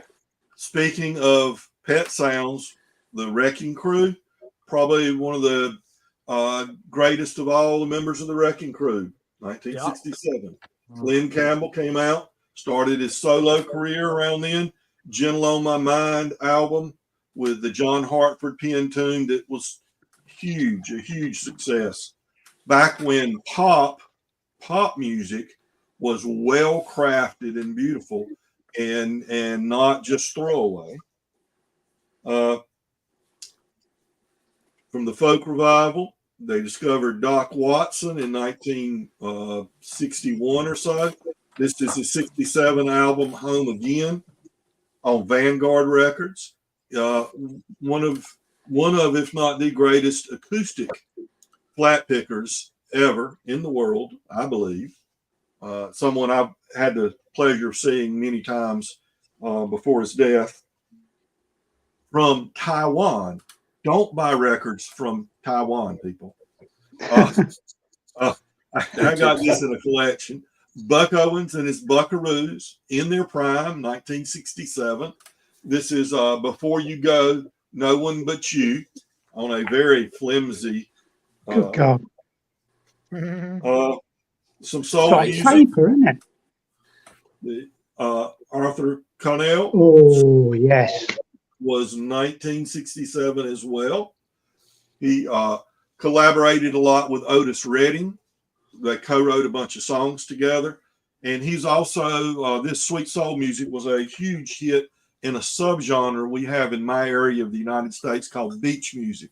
Not to be confused with the music of the Beach Boys or songs about surfing or anything, but basically obscure soul music used to dance, a dance which the title of the dance I will not share with you UK guys because it means something not completely different, something different in the UK. But to me, the best album of 1967, the best debut album ever, I believe, would have been Bobby Gentry, Ode to Billy Joe, on Capitol Records. One of the most interesting people in the music industry. She does not get production credit for this album because she's a female. There was a guy gets production credit, Kelly Gordon. Kelly Gordon didn't do anything but sit in the chair. Bobby Gentry figured out all the arrangements. She did not the string arrangement, but she did all the production for her own solo album. And one of the most interesting songs, the title track that enthralled everybody to this day, because she was a smart songwriter, she didn't reveal everything. She left so much for us to imagine and speculate about. Bobby Gentry, Ode to Billy Joe. Thank you. Excellent. That was great, Elliot. I really love Bobby Gentry, but didn't she do an album with Glenn Campbell? She didn't did. she? She wasn't getting any. Her. You know how when you have that huge hit as your first release, we know a lot of artists like that. Ode to Billy Joe was so massively huge. You never can get back up to that point again. It's an impossible task. And her records, her singles they were bubbling under the top 40 or just entering the top 40. They weren't doing nearly as much. And so they were both on Capitol. In an effort to boost her career, they paired her and Glenn Campbell together for an album. They did. And it's not a bad album, but she's got about 5 really good albums. And the thing about Bobby Gentry is she didn't overstay her welcome. She didn't have to have the praise and the feeling of euphoria you get from a crowd. She walked away. She spent about 10 years in the industry, did a lot of different things, had a TV show on the BBC that was very popular for a year or maybe 2 years. And she then walked away, and people call her a recluse now. She's still living. She's not a recluse. She just doesn't have to have that glory and that pat on the back that so many artists constantly have to have. She's still living. She's living a quiet, private life now. Yeah, I was just going to mention the BBC programme, Elliot, because a couple of weeks ago, 2 or 3 of the episodes were repeated on the BBC. Oh, really? Oh, man. Yeah, and they were absolutely brilliant. But like you say, she's very understated, isn't she? Yes. You know, but an absolutely lovely singer. So for those of you in the UK, I'm sure it'll be on iPlayer at the moment. It was either 2 or 3 episodes that they showed from the early 70s. Yeah, I always thought that Bobby Gentry was just not appreciated in America in that male dominant thing. This was a very clever and intelligent lady who would have, in a different time, probably would have produced lots of albums. She just had that ear, didn't she? She knew what she wanted, and she knew. I mean, my nan had that album, that debut album, so I've heard it as a kid, and she's got a wonderful voice, and the way it was put together, fantastic. And you know, when you read about her, you know that she did all the hard graft, and he just sat there like this because he was a man, and he got the credit. But that album is solely Bobby, and it's great that you brought that up today, because you're absolutely right, Elliot. Absolutely fantastic artist. Oh, that's this was reissued in the UK about a year or so ago, and it's a really lovely album. Delta Sweetie. Yeah, I think I should do a little spot on her on one of my ladies' days. I think. Yeah. Give Bobby some love. So yeah, I'll go through a top 10, do my top 10 songs by Bobby, because she made some fantastic songs. So that's something for 2024. A bit of Bobby Gentry, I think. That Harper Connolly LP was bloody fantastic. I've never seen that over here in Britain. Never. I've got a copy of Sweet Soul Music on 7-inch single. But actually, it was the first soul record I ever purchased. But I'd love to see an album by him over here, but I just never ever see them. Never. No, I haven't. I've never seen anything either, Nick. I agree. There's not. Where are you in America, Elliot? I lost some of that with the spinning thing. Which artist are you talking about? Harper Connolly. Oh yeah. His career wasn't top echelon as far as commercial success, for sure. He had some small hits, and as someone observed, Otis Redding and he were tight, and Otis produced at least one of his albums, but it was on Atco, I believe. Atco. But yeah, you know, you don't see many of these albums. Or I mean, No, never. Like I say, I've never ever seen No, it I've was never really even with the seen a low greatest here, hits wasn't it? album. Yeah. Sorry, what was that, Mike? We lost Silent. Sam. Who's lost sound? I don't know. I can hear. Can you hear I don't me? know. Yeah. Yeah. Are you there, Yeah, Mike? you're breaking up a bit there. Oh, sorry. I'm getting the spinning people every so often, and so I'm it's Oh. cutting out, and I'm missing a little bit sometimes. Where do you live in America, Elliot? And is it near the beach? I'm Sort in North Carolina, which is on the East Coast in the southeastern part of the United States, and I'm about okay. a 2.5 hour drive from the coast. So not far. All Here right, in North thank you. Carolina, Yeah. we've got the mountains and the coast. So I'm about 3.5 hours from the Appalachian Mountains and about 2.5 hours from the coast. Mm. That sounds a beautiful part. Is there any Carolina. type of music that's? Is there any sort of music? Is it Carolina like sort of? Is it like Cajun and Zydeco music? No, that would be No. down on the Gulf there in Louisiana. That would be Middle America toward the bottom. North Carolina's music, native music would be more string band music from the early 1900s on. Bluegrass music, as Rob noted, that's in part born here in North Carolina. We do have like I said, a subgenre. Talking about subgenres of music called beach music that has been very popular. That has kind of an interesting origin in that during segregation between of the races, white kids weren't.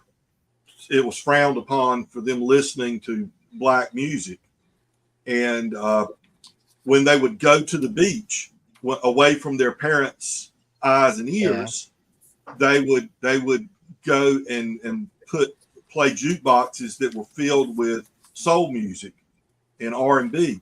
Okay. And that's how the term beach music, as it applies to this subgenre, came about, because you would go down to the beach for a week or a weekend in the summer, and you go dancing at the music hall and feeding the jukebox with this R&B and soul music, and gradually and tuning in radio stations that played that when you were, once cars started having AM radios in it. Mom and Dad aren't around when you're out riding around with your girlfriend, and you can tune in those African American radio stations and hear it. That's how beach music got started. And I will tell you the name of the dance. You're gonna laugh, but it's a variant of the jitterbug, and it's got a certain tempo that you're supposed to be able to dance holding the hand of your girlfriend with one hand and a beer with the other without spilling the beer. And it's called the Shag. Brilliant. So, Yeah. That's tobacco over here, isn't it? It sounds very much like sort of Northern Soul, really. We have in Britain. They're cousins to one another. They are Northern Soul. Yeah. Collectors of Northern Soul. In Britain, we have carpets. There's an shag. overlap. Shag pile carpets, and as in Blackadder, Belgy said that Blackadder deals got a good lot of shag. Yeah, rough tobacco. Anyway, it's also seabird. Tobacco called shag, wasn't there? Yeah. Yeah. That's very interesting, Elliot. I would like to learn more, I think. I've got someone in VC called Jacob, Dallas Open Micer, and he's very knowledgeable about country and bluegrass and all that sort of stuff. And he sent me some records which was very expensive and very kind of him to send some stuff to me. And when I sent some stuff back to him, I sort of thought, what can I send him that's British that he won't get there? And what did I send him? I think an album of Canal Boat sort of recordings. Well, you'd have to watch his video to see what I sent him. Just like, a Chaz and Dave album. Oh, Excellent. Oh, Okay. was it possibly Move It, Cliff Richard? I think. Yeah, I think. Well, just some stuff that's British I sent him, and yeah, I think he found it amusing. But the stuff he sent was really interesting. One was Carl Smith, so that was June Carter's first husband. Yep. And it's a really nice sounding album. I previously could not stand country music, to be honest with you, but I think I've opened my mind a bit to it now, and yeah, the earlier stuff rather than something like Garth Brooks, that doesn't really do it for me. But yeah, loads of good music. Yeah, thank you. Who's this guy again? What's his channel called?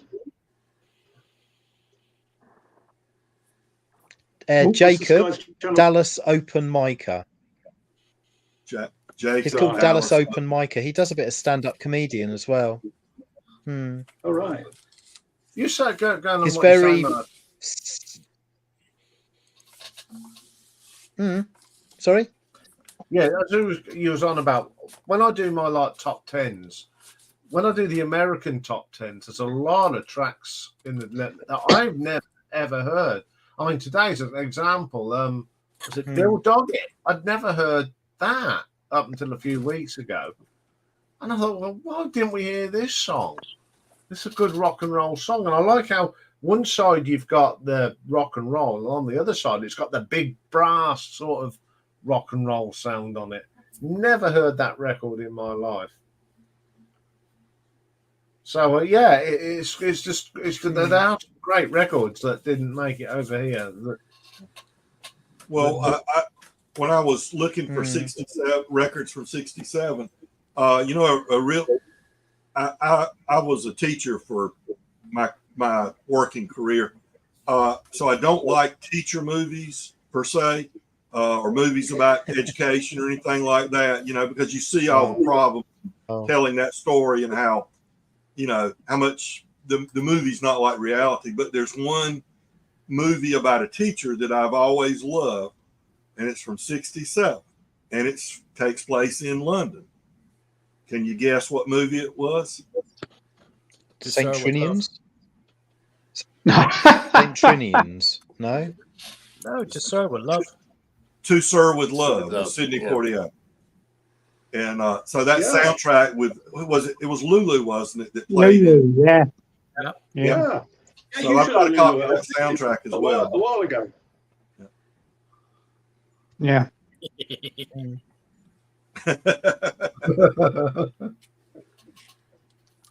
I did get a 1967 album. Oh, that's I knew they released one in '67. Well, it's the one you've seen before. It's the 2-for-1 on track that I showed you last time. I've got a quiz question. Okay. On which album? There's a couple of tracks. On which album are these three drummers on a couple of tracks? Jim Keltner, Ringo Starr, and Keith Moon.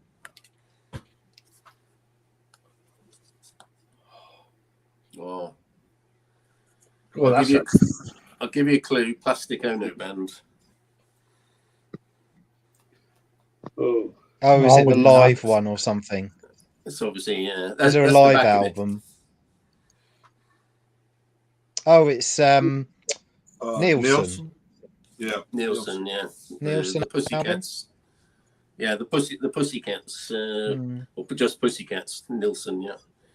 So that's the Plastic Ono Band drinking club where they sort of resulted in that. Sorry, yeah. So I bought that. Okay, guess the price. CD. How much did I pay for that? 50p. £2. £2. Rob Walker. How much did I pay for that? Not enough. It wasn't 50p. That was okay. £1.50. That was another £2. £2. Right. Well, This That's well one, worth it. this one is a lot of money. I normally wouldn't pay this much. How much for that? Tenner. 75p. £7.50 down from £10. So I got a couple of Yeah, so £10. We were right. yeah, but it was reduced for me to £7.50. That's what I'm saying. Oh, you haggled. What's your haggle yeah. technique? He knows me, so Yeah. I grabbed the CDs and said, how about these for 19 quid? So got that as well. Do you like this one, Elliot? Are you Bob Dylan I love fan? the band. Yes, that's It's the basement music. tapes. The basement tapes. Yes. Yeah. So I've got that as a CD, but I've never had that as a vinyl record. Is this any good, folks? This was $6.99. Yeah, I like that album. That's Yeah, not I've a got bad that. price for that album. Okay, good note. Okay, the last one, it's in really beautiful condition. Now I've spent a lot on this because it's beautiful condition. I never see it in the wild, and it's always priced up. So how much would you pay for that original pressing, brilliant condition? 50 pence. That's $50, $75 here in the US. In pounds, please. I don't know. I'm 50 quid. Well, it's like 50 medium on Discogs, and I paid 30. Decent. Got deal then. Do you know how much I paid for mine? $4.99. I bet you did. Right. I've got a copy of the wall that I paid about $10, $8 or $10 for. And once I got it home, I mean, I did it just to take a chance. Once I got it home, I could really see why it was $8 or whatever it was, because it sounded like you were frying bacon on that thing. Yeah. Well, And then just a couple of others, 99p for Rob. I don't know if anybody's seen this. It was CBS special promotion produced for Cadbury Schweppes, and it's Sound of Silence, Simon & Garfunkel. Oh, yeah. Anyway, that was You my. have to drink it quiet again. Yeah. I've got another thing to show. Going on from Pink Floyd The Wall. Okay. There you go. How many people have got that? Very nice. What is it? Run the Tigers Broke Free, the single. Oh, cool. And it says on the back here, taken from the album, The Final Cut, and it never appeared on the Final Cut, and that on the original vinyl pressing. Yeah, so it was taken off. Yes, taken off. Yeah, it was taken from. Yeah, Removed. it's a great song. I love when the Tigers broke free. I brought that when it came out, which was, I can't remember when this actually came out. Yeah, 1979. Because I got the album, then I got the movie, and then there was this song, and then they brought this out as a single. So yeah, so I've got an original pressing of Pink Floyd The Wall, but I paid mine only cost. Yeah, but look how much Pulsar paid. I'll tell you how much I paid for that. £1. Because that's how much singles were.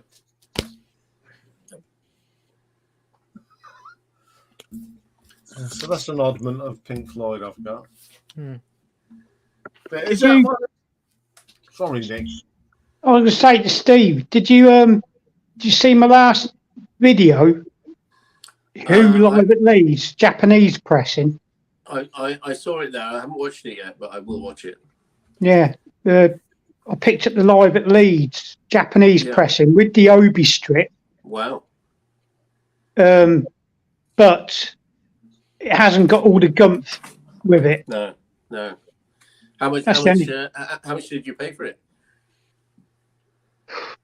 I think it was only about 25 quid, if I remember right. I had it years ago, and I had all the gumph, but I think there was a scratch on one track, and I sold it on eBay stupidly. So I haven't actually got Live at Leeds. So that's another one I'm looking for in good condition. Yeah, I also picked up a brand new copy of Quick One from Camden Market, half speed master type affair. Yeah. Yeah. Did Live at Leeds sell a whole bunch of records when it originally came out? I'm not sure. Stevie will know that, I would imagine. I don't know that at all, Elliot. I see it. I see it a lot. I've put my hands on a fairly good number of Live at Leeds. It's not that expensive here. Yeah. Getting one with all the paraphernalia that came with it is difficult. But I've picked up 4 or 5 at a warehouse I go to sometimes, a flipper's warehouse. Elliot, I'll pick up 4 or 5 of them, and between the 4 or 5, I can end up putting all the paraphernalia into a couple of them, maybe 1 or 2 of those 4, and then but they don't sell for a lot. Elliot, I think part of the deal at some stage was on MCA. Are they on MCA? Mm-hmm. Yeah. Yeah. Rob Walker says Live at Leeds. Oh, you know, it wasn't going to be Live at Leeds, but what was it going to be? But they were going to do the recording in Hull, but they really made a right sort of cock up of it. So Leeds was sort of next down the line on the tour, and that's why it's Live at Leeds. You know, it's got a better ring to it, hasn't it, than Live at Hull? Absolutely hundreds of gigs at the refectory at Leeds University, but I was too young for that one, unfortunately. I mean, Iain, that's a good idea for your next one. Do like the best live album. Well, it's often touted as the greatest live album of all time, isn't it? Yeah, you hear that in the mix a lot when you talk about great live albums. Yeah, great minds think alike, Stevie. I've already thought, because I thought if this is a success, we'll do another one next year, and it'll be live album. So there you go. You know, there's going to be another Battle Royale. Yeah, and we know what Stevie I didn't know this was going to be a success. I thought if this was going to flop, Nick, do you want to do Live at Leeds, Nick? No, I've got loads of live albums. I love them. Some people hate them, but in the VC, all the sound quality's poor and this, that, and the other. But I love them. Yeah, well, the secret to having a really good live album release, I believe, the secret that they often don't tell you when they release them back in the day is they go back in and go, man, that guitar solo was awful there. I'm going to recut that, and they'll dub in a overdub a guitar, the solo or the vocals or something like that. So, you can't blame them. They listen to it and it doesn't sound nearly as good as they know it could be. But I think a great example of that, Elliot, is Judas Priest's Unleashed in the East. When Rob Halford sang that, he'd got a terrible cold, and he went back into the studio and he recorded the whole show again. And you just it doesn't sound any different. And people say it's not a live album. I think it's a great live album. Yeah. It's been cleaned up. Yeah, I mean, there's some really awful live albums though, and I think probably the worst one I can think of that I've actually got is the Yes songs. Oh, that's bad production. The production is absolutely dreadful. Yeah, but when they brought out that box set of the shows from 1972, the sound quality is far better on that. Right.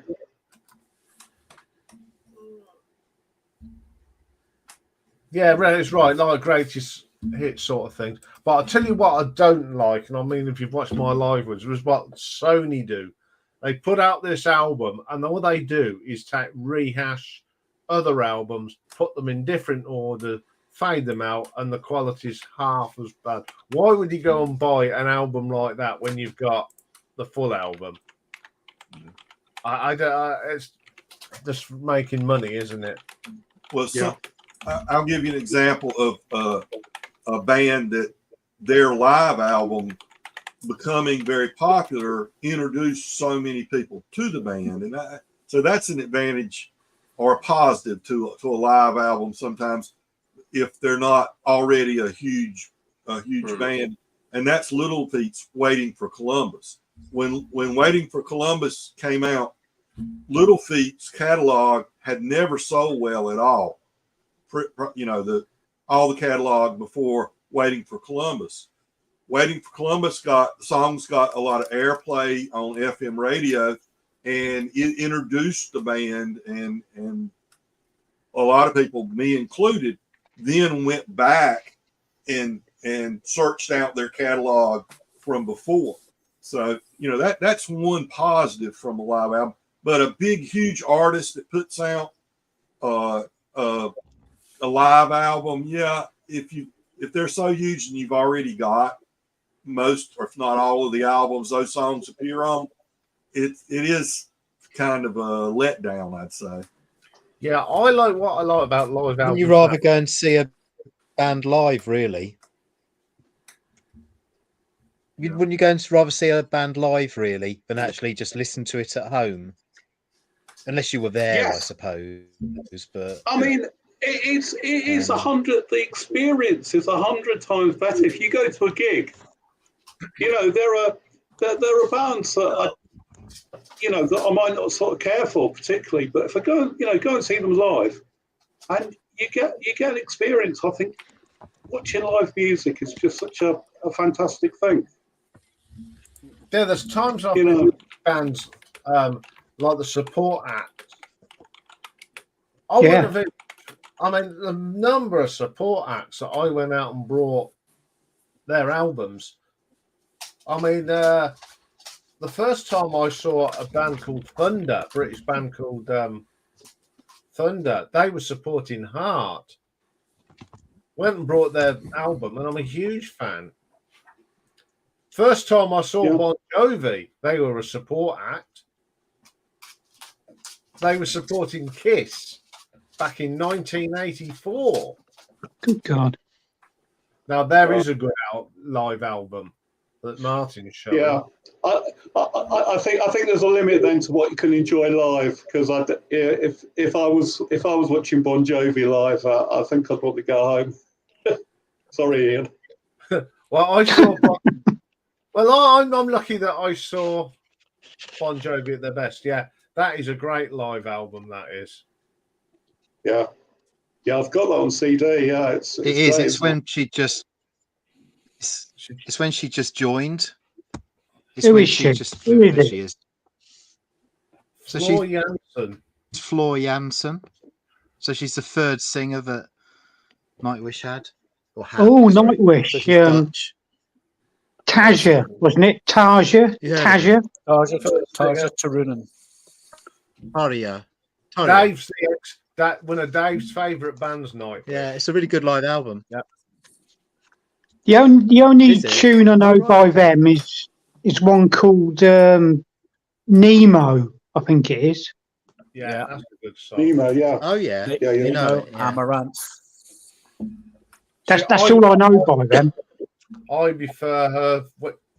I don't know if it's on that one, but it's got The Poet and the Pendulum, which was off one of Annette's sing. Yeah, I think they always do that. Yeah, Floor owns it. She absolutely owns that track. She's got a better singer, and I love it when she stands there. No, it's not actually. She must be on the other live album they did. Yeah, the one that was at Wembley. It's when she just stand there, and I wish I'd got hair like that and could be able to do what she does. I just wish I had hair. Oh, she's got great hair. And she's very gutsy, isn't she? Oh, that's made me go dizzy doing that. I can't believe I used to do that all night. Yeah. Yeah, we've been storing up trouble for ourselves. At least you've got hair, Ian. I haven't got any hair. Look. Yeah. And Poet it's no and Pendulum will start. I just great, got but I've still got a good head of hair. Yeah. Poet and the It's hard. Pendulum will start passion play. It's hard to believe I used to have hair down to my shoulders I'm like, I used to back in the have hair. 70s. I had my hair in a ponytail once. yeah, me too. Oh, show on. Confessions. Confessions, yeah, long hair. Yeah, those days are long gone now. Long gone. Still got a healthy head of hair. You Yeah. do. If I stand Rob next, Walker's. if I stand next to some, that's not. Yeah, you've got hair. Oh, Rob He uses Walker has lovely Timotei. hair like Glenn Campbell. Do you think? Probably. That's Oh, pretty I tell you perfect what. hair right there. Yeah, that's a good crop of hair. That's Rob. That's Yeah, Rob that's Rob Walker Walker. level hair right there. Yeah, that's lovely. That is, yeah. Yeah. That's why I'm wearing the hat. I don't want to show Rob up, you know. No. Can I ask how Simon is? How Yeah, are you, fine. Simon? How Yeah, are you, I'm Simon? fine, yeah. You're all right, yeah? Yeah, good. Yeah, I'm all right, Yourself? yeah. Yeah. Yeah. Do you like my Tottenham flag? Oh, I'm joking. I'm joking, really, but anyway, What's yeah. your shirt say? Tottenham are doing all Simon? right, though, aren't they, really? Well, they're up there. That's well, they should be. They are. They're top, aren't they? Or second? No, they're I think Liverpool are second, didn't they? They're fourth now. Oh, okay. Maybe that, yeah. Because we've got an international break now, haven't we? Yeah, they have. Yeah. Yeah. This weekend. Anyway. Sorry, Elliot, we're talking about soccer. Yeah, that's fine. Yeah. Soccer's getting more and more popular here in the U.S. It's Yeah. Mm. Not the best sport. we've got a professional women's team that is doing really strong in Raleigh, not far from where I live, about 30 miles from where I live, and a men's team out of Charlotte, which is Carolina. That's very This is a live album that It's a Slade Wars. British VC goes for, isn't it? Yes, that reminds that your last when you went round that record store, Stevie, with the limited edition single. Yeah, that's the remake. What was he trying to kid? They really try it on, don't they? Yeah. I wouldn't give you a 50p for that. I know. Let alone what was it? 20? What do you want? 20 quid for it? Well, the sign Marillion made me laugh. It was just like 125 quid for, you know. I've got a sign. I don't even know what a quid is, and that sounds like a lot to me. I know. I what you don't see in that video is I just had an argument with my partner. I got her in the corner. I said, "Will you stop asking for Bon Jovi? All right, stop showing me up." When we go in, she always does it just to wind me up. She says, "Oh, have you got any Bon Jovi?" Shut up. Yeah. I've got to go and fetch my daughter, so I wish you all good night. Okay, night, nothing to Nick. see you. Okay, see you Okay, later. Nick. Yeah, Bye-bye. nice seeing you, Elliot. Mate. Nice to meet you, Nick. Take care. Yeah, you take care, sir. Right, I've put up the link, but where is Michael's asked for a link, but has he disappeared? Yeah, just be careful with Michael. He's had a bad experience. Has he? Did you see his video? He went to an audio show. What, with Bon Jovi? No, he went to like an audio No. file show, all the equipment, and some guy invited him back to the hotel room to talk about audio equipment. That's what they all say. Don't mention it. Don't mention Don't it. mention No, we won't mention it. If you want to come up, Michael, the link's there now. I trust he didn't go for the mic. Oh, that's a bit droll. Yeah, going back to like when we were about the long hair, one of the pubs I used to drink in, I went in the summer and I saw a guy that I hadn't seen for 30, 40 years. And he was just dressed like he was when he was 20. Still got the bullet belt. Remember, I mean, I don't know if we America, Elliot, but we used to wear like a load of bullets round on our belts, leather jacket, oil. He hadn't changed. And he's still got long hair, but because his hair's thinning, was he moving? He hadn't kind of been left there for 20 years or so. Yeah, have you moved since you know? But I couldn't believe he was still the same. And he just said, "Well, you've changed. You've got short hair." I said, "Yeah, I had to grow up and go and get a proper job." Exactly. I'm surprised he put it so politely. Well, I wasn't as. So for the first time ever, I think we've got two Americans on the stream. Hello. Is it two Americans or is it one American and one fake? Yeah. Well, I think to make things he was banned from America. Yeah. Good evening, Michael. Good evening. Good evening. Elliot, pleased to be on the same stage as you today. Same here, Michael. Same here. Good to see you. See, I'll put you next to each other so you can keep each other company. So, Michael, have you voted yet? I did vote, Stephen. I declared my vote in the gallery. You must have missed it. Right. Okay. You must have been working on your makeup. I'll check it later. Yeah. Yes. I voted for Quadrophenia. Hooray! I'm sorry, Simon. I'm sorry. You're all a bunch of Who fanboys. Well, you know, the positive thing about you doing these little votes and stuff, Ian, is what it inspires us all to do is I hadn't listened to Quadrophenia or Pet Sounds in 2 or 3 years. What do you suppose I'll be doing in the next few days? Thinking about what am I going to listen to? Oh, I believe I'll listen to Pet Sounds. I believe I'll listen to Quadrophenia. So 2 seconds, folks.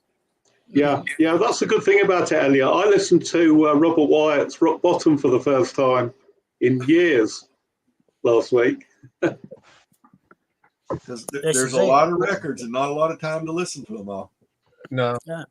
This is the idea. Iain puts up we did the draw. Iain puts up a little video about who's up against who, and the idea is go and listen to the record before you vote. Give it a fair shout. That's why the shorts, every entry's had its own short, and they all follow each other. So once we do draw 2, it'll be And when we do the second round, we're going to talk about the production because we've gone through the thing. So if you get through to round 2, we're going to talk about the production and really pick out little bits of production. But I mean, I think Stevie did it all with Quadrophenia today. That was a proper just rambling. There was a lot of good comments coming out of the gallery. There were some very good comments coming out of the gallery that, you know. It's a bad habit of mine. I keep rambling, and I always do that at interviews. You know, it's a very bad habit. I like Record Hound's comment down there about if he can get that 8-track going. Done well, Steve. I wish I had vinyl copies of all the music I had on 8-track. Can I ask Michael something? Sure. There's a bunch, and those things don't Michael, hold up. What, Michael? Michael, what is this? What I found? Can you see? That's very rare. It's worth a lot of money. How do you know it's worth a lot of money? I'm lying. I don't. Yeah, he's lying. Oh well. What's going on with this? It's some, it's probably from some TV show. They dressed up in outfits. Michael, Can you turn around? Michael, what's the hiragana saying? Let's test Michael's hiragana skills. Okay. Is it Jin something? Let me see. I got to see it again. You got to turn around. Martin, show it again, the front cover.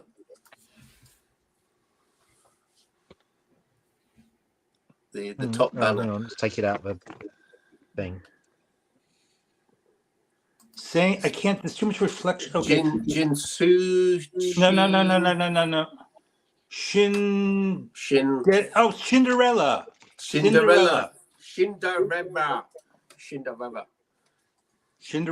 Tokyo Cinderella.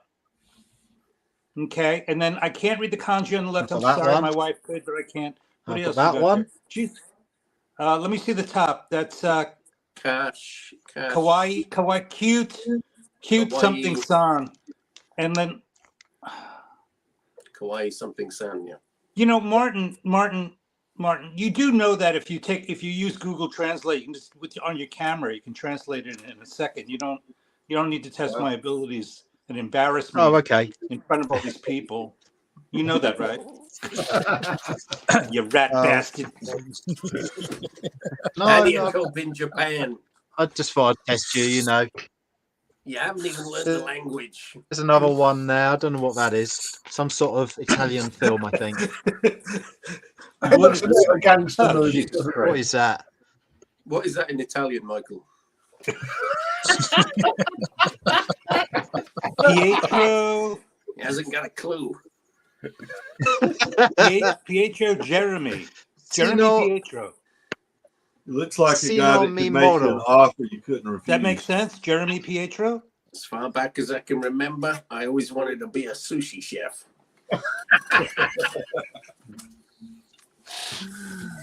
Jeremy Pietro. To respond. I've got an album as well that's 8-bit computer games. Oh. No wonder Genesis didn't win. Wait a second, Stevie. It's still in the running. Oh, and it's already. I'm going to be talking about the production notes of that record, and you're going to be amazed how much I know about Foxtrot. I know a lot about Foxtrot. No, you don't. They use suppers ready in the torture chambers in Korea, in North Korea. Where's your facts? It's in the liner notes. Where are your facts to back that up? You people, you come on these live streams and you state these outlandish claims with no facts to break it up. I'll tell you a fun fact, Michael. Yeah. Pete Townsend, in an interview about Genesis, yes. I don't know if it was Foxtrot, but it was one of them. He said, "We're more prog right now than Genesis." He was talking about Quadrophenia. It's true. Just Right. grandstanding. He was just I don't even know what that means. I want to rescind my vote for Quadrophenia. Can I do that? I want to rescind my vote for Quadrophenia, and I want to vote for Pet Sounds right now. You see, next week we've got two great albums of the 70s.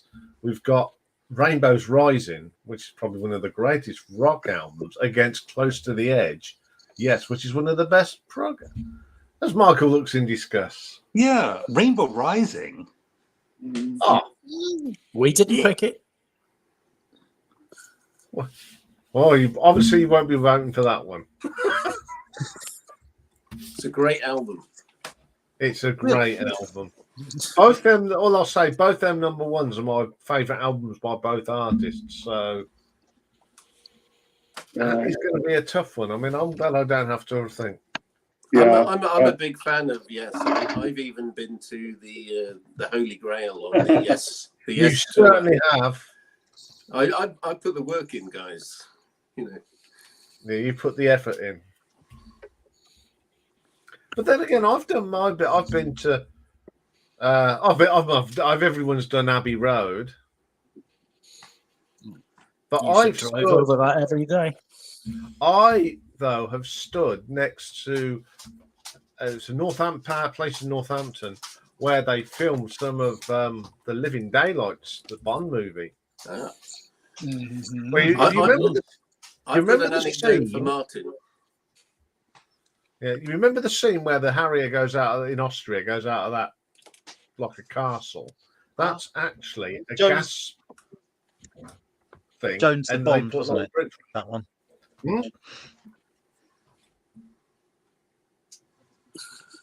I've got an anecdote for Martin. He went down in on the violin case. Was that the one? That's the one, In the yeah. snow. But at the Yeah. beginning of the film, there's a Harrier that sort of Was that the James goes Bond film? between each. Yeah. Yeah, that's in the same one, and they used the we had gas. Dave, you remember them? The old gas cylinder storage things. And they used it, and they put like bricks around it. So I've got a picture of me next to that. Yeah. And I've been to where they filmed Octopussy at the Nen Valley Railway on the border. That border, I've been there. Is this an episode? I wonder of where they Sad did Life? Queen. Where did they do Queen breakthrough video? I wonder. That was a train. That was done Wasn't at it? the same railway. Ian, you're a train Yes, it was person. done- Where did they do? Oh, Well, there we yeah, go they then. done it at the Nen Valley Railway as well. Which is Talking about railways, Ian. I've been to the filming location in Dorset in Swanage Railway at Corfe Castle, just by the hut where they filmed the video for Big Country. What was it? Was it Fields of Fire? It was one of them. Big Country video, and they shot it. They shot it there. I stood in the same place. Yes, one of my favourite pubs in that part of the world is in Corfe. You come out the railway station and you come up to the little square and you go down to the right. There's this. They do like a pork platter. You got everything to do with a pig on there. There's scratchings and all. Is that the Greyhound? The Greyhound with the two villas. I think you'll find it's changed hands and they don't no longer do that. I don't think. Oh, it's a little while been. But they used to do cider off barrels off the back of the bar. Yeah, I went in there years ago and it was like £4 a pint. It was outrageous. Yeah, I come out there absolutely cheap. Did it become a tourist trap place? Is that what Yeah, happened? it's like it's a castle, old castle. There's a heritage railway. They must have done a bomb. Well, is it the Elliot?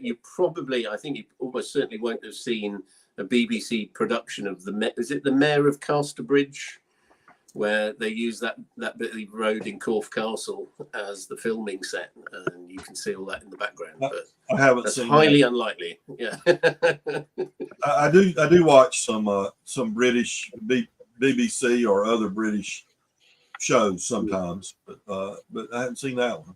You're a worldly man, Elliot. I'm not worldly. I'm pretty provincial, to be honest with you. Can you put up that quote about Watcher of the Skies again, Ian? I just want to see that Watcher of the Skies with Willow Farm. It has a 45. They put out a wow. Can you imagine Watcher of the Skies? I didn't even know what was. 45? What a dark song is a 45. Who would buy that and play it just as a 45? Weird. What bit would they use? Because the intro itself would take up half of a side of a 7-inch. I know. Are you dissing your own band now? No, I'm doing my field research now, Stevie, because when I talk about the Foxtrot production, it's going to blow Quadrophenia out of the water. It's going to bore everybody to death.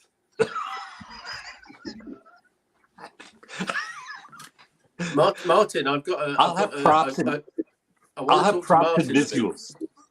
Martin, do you remember you were talking about where was it? You were talking about in one of your videos. You were talking about Leo Sayer, and you said there was a man.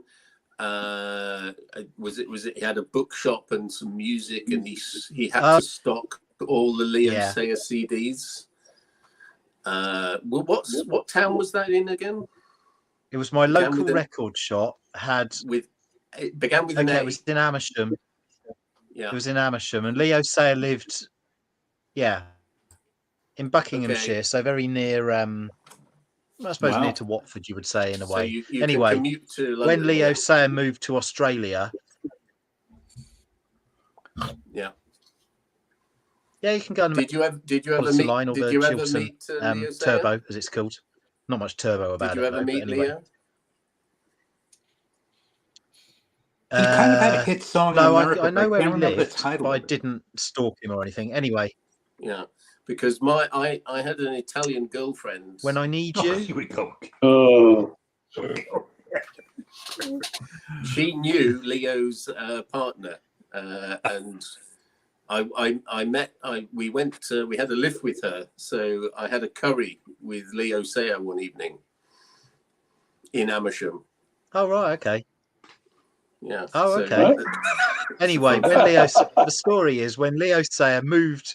Not that I'm not impressed, but when Leo Sayer moved to Australia, the local record shop knew Graham is the owner. He's still there, and he got rid of the Leo Sayer section because he never sold any CDs. It was only there because Leo Sayer lived in Amersham. Apparently, it's in a book as well. It's in a is it Last Shop Standing? If you can find that book. Oh, okay. oh yeah, that was a record store It's day. about all different record release, shops, and that was the one from Amersham. Yeah. All right. Yeah, I think so. Yeah, I think they even did a film about it, didn't they? But yeah. Leo Sayer, yeah. But, I mean, Leo Sayer was really, really big for about 2 years, wasn't he? Then he kind of disappeared off the face of the earth, as far as everyone was concerned. His big hit was When I Need You, wasn't it? Yeah. Yeah, that was his hit in the US. He had a couple of minor hits as well, didn't he? Did he sing of his curry, Steve? Yeah. I'm trying to think Steve, if it was a chicken. I'm trying to think. Hang on. During this curry. These are key facts because I was trying to think if it was what did I have? Was it a chicken? It was either chicken pasanda or a chicken korma. I can't remember. Maybe it was lamb. Maybe it was lamb korma or kibbeh. I don't know. What But kind of naan did he have? Did he have naan, Stevie? He was very good company. I offered to pay for me and my girlfriend at the time, but he refused, so he paid. Did you have gas afterwards? Sorry? Did you have heartburn or gas after? Anyway, that's my celebrity experience. I've never had dinner with anyone. I've had. Did you have any pudding or dessert? I can't remember. No, I think. Were you pissed? Pardon my French. I'll tell you what. Me and Dave have had a very nice drink with Windsor Davies, didn't we, Dave? Oh yes, yeah, absolute And what a night that was! He's not the only one. We had a few people came into the Wing and Pen. Oh yeah. Oh, the best one goes back to this wonderful band and this wonderful album. When they were playing in Northampton, this is after. Can we just mute Michael, please? Michael's wet himself. Yeah. I think Michael's got gas. He's going to be the. He was like, yeah, he's definitely got gas. Anyway, we were sitting there having a drink, and this bloke came in with a nice broad Birmingham accent. You know, all right, mate. You know, there was me and a few friends. And we were sitting there, and I've got to go back over the road. Oh, I'll see you later at the gig. And the wife of our friend says, "Who's that?" We'd only spent. How long had we been with him, Dave? 3/4 of an hour, Yeah, about an hour. Yeah. The person we were talking to was Bev Bevan. Oh, from The Move. And the ELO, yeah. And my mate's wife didn't know. She was going to the gig. We was all going to the gig. Yeah. Because that was Wendy, wasn't it? Yeah. Oh, who's that? Same thing about Windsor Davies. Bev Bevan, is he on the first ELO LP? He's on them all up till He left, didn't he? Yeah, I think Secret Messages is probably his last album. No, he was on that 80s Balance, I think, because he was drumming when I last saw them with Jeff Lynne. Oh, what I remember it. The Bond film you were talking about was The Living Daylights. Oh, Shazam! Oh, yeah. By the Moon. Good album. Yeah. Isn't that great record? Love this Yeah. record. Bev's doing his best impression of Doctor Who as Tom Baker. Have you not tidied that room yet, Michael? I have not, Stevie. I'm still. You moved in 6 months ago. Jeez. Not 6 months ago, in July. In July. Can you tidy it up? It's a pigsty. I'll get right on it. My apologies. I'll give you a deep bow. Can I give you a deep bow? Disgrace to the Japanese. They're very tidy people, the Japanese. They'll throw you out. You would not believe how tidy the Japanese people are. Yeah, want to see my sock drawer? Stream. Would you like to see my sock drawer, Stevie? Huh? They'll be sending people round to your house, Michael. Get cleaned up. So, Elliot, what are your impressions? What are your impressions of this multi-culty panel? What do you think? I mean, here you are from North Carolina. Here I am, a former New Yorker, here with the British people. What are your thoughts? It's a small world, but we have a lot more in common than we have not in common. I think it's pretty cool. Yeah, we do. Yeah. Yeah. I love having guys from across the water on because, you know, there's certain music that we don't know about and you don't know about. And it's like Patrick, he loves this because we talk about bands he's never heard of, or there's ones he's heard of that no one else has heard of in America. And he loves that. And you've brought some new sort of genres in here, a bit of bluegrass, a bit of Bobby Dentry. It's just great. And it makes entertainment for the people that watch us. You know, because we have people from both from America and England and Europe.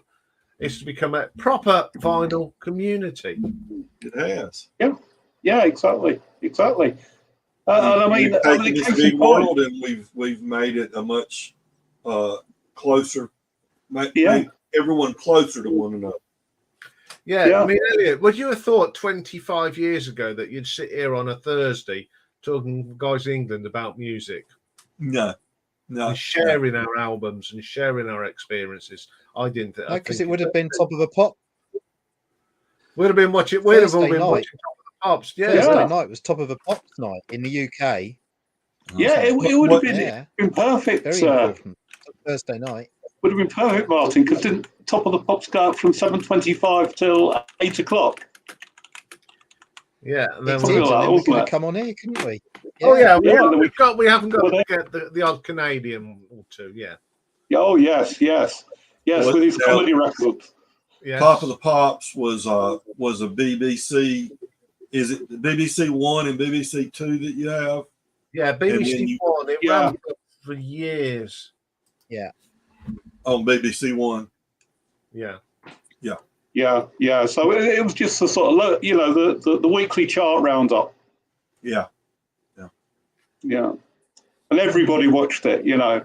Especially, you know, when I was at school, it was the thing. Every Tuesday lunchtime, you'd huddle around a transistor radio and get the new chart, and then on Thursday you watch Top of the Pops to see if your favourite bands were on. Yeah, right. The big ones when I was in the mid 70s here in the U.S. There were I think it was Friday night. There was one called Midnight Special. Yep. And there was one called Don Kirshner's Rock Concert. Yep. And y'all have got the whistles. What is the one in England? Whistle. The old grey whistle test. The old grey whistle test. Yes. Similar to that we had during that time. Yeah, I love the Midnight Special. I watched the other night. I found the channel. We got an American one here, didn't we? Yeah. But I love that. I watched it for 2.5 hours of some of the great. We got an American one here. We also had Hullabaloo. Does anybody remember an American one we had here called Casey Kasem's America's Top 10? Yeah, I remember. Yeah. He was the Yeah. voice of Scooby Doo or something, wasn't he? Or Okay. yeah, we had that here in England. And In the middle of the night, he did basically, a I think radio. it was. There was a weekend radio show that was Yeah. syndicated all over the United States and probably other parts of the world too. That was the Casey Kasem's Top 40 Countdown or something like that. Yeah. It What used was to the other be one we had on over Channel here? 4 after midnight. Where the guy used to go, Q so and so, Q the Cure. Oh, it was Mike Mansfield, wasn't it? It was it was on ITV, wasn't it? What was it called? Cue the music. Yeah. All the bands, Q big country. Cue the music. Yeah. Because the Goodies, the comedy, they did a parody of that when it's got Tim sitting like at war. Cue the tanks, cue the bombs. And it was just done like that. Absolutely brilliant. There was a show on in the States, but it only lasted a couple of years, maybe. Jules Holland, is that his name? Jules Holland. Jules Holland. He had a show on NBC, a late night music show that had a lot of really good guests, interesting music that they put together. It seems like he would play with some of the artists, on the show. It seems like, what band had he been in? Was that Squeeze? He was in Squeeze. Squeeze, yeah. Okay. Yeah. That's a band I always liked. But I always got that hit that Soft Cell had confused with Squeeze. I always, what is it? Tainted Love. Tainted Love. I always thought that was a Squeeze song. Yeah, that's Soft Cell, yeah. Yeah, but doesn't it sound like Jules Holland is still going with his program. Yeah, he had OMD on. To put stuff off the new album. Brilliant. I wish they hadn't canceled the show or he stopped doing the show. I don't know which happened here in the U.S. because it was always entertaining. No, he's been doing it. What is it? About 30 years now. It's an awful Can we say long hello time. to B in the B?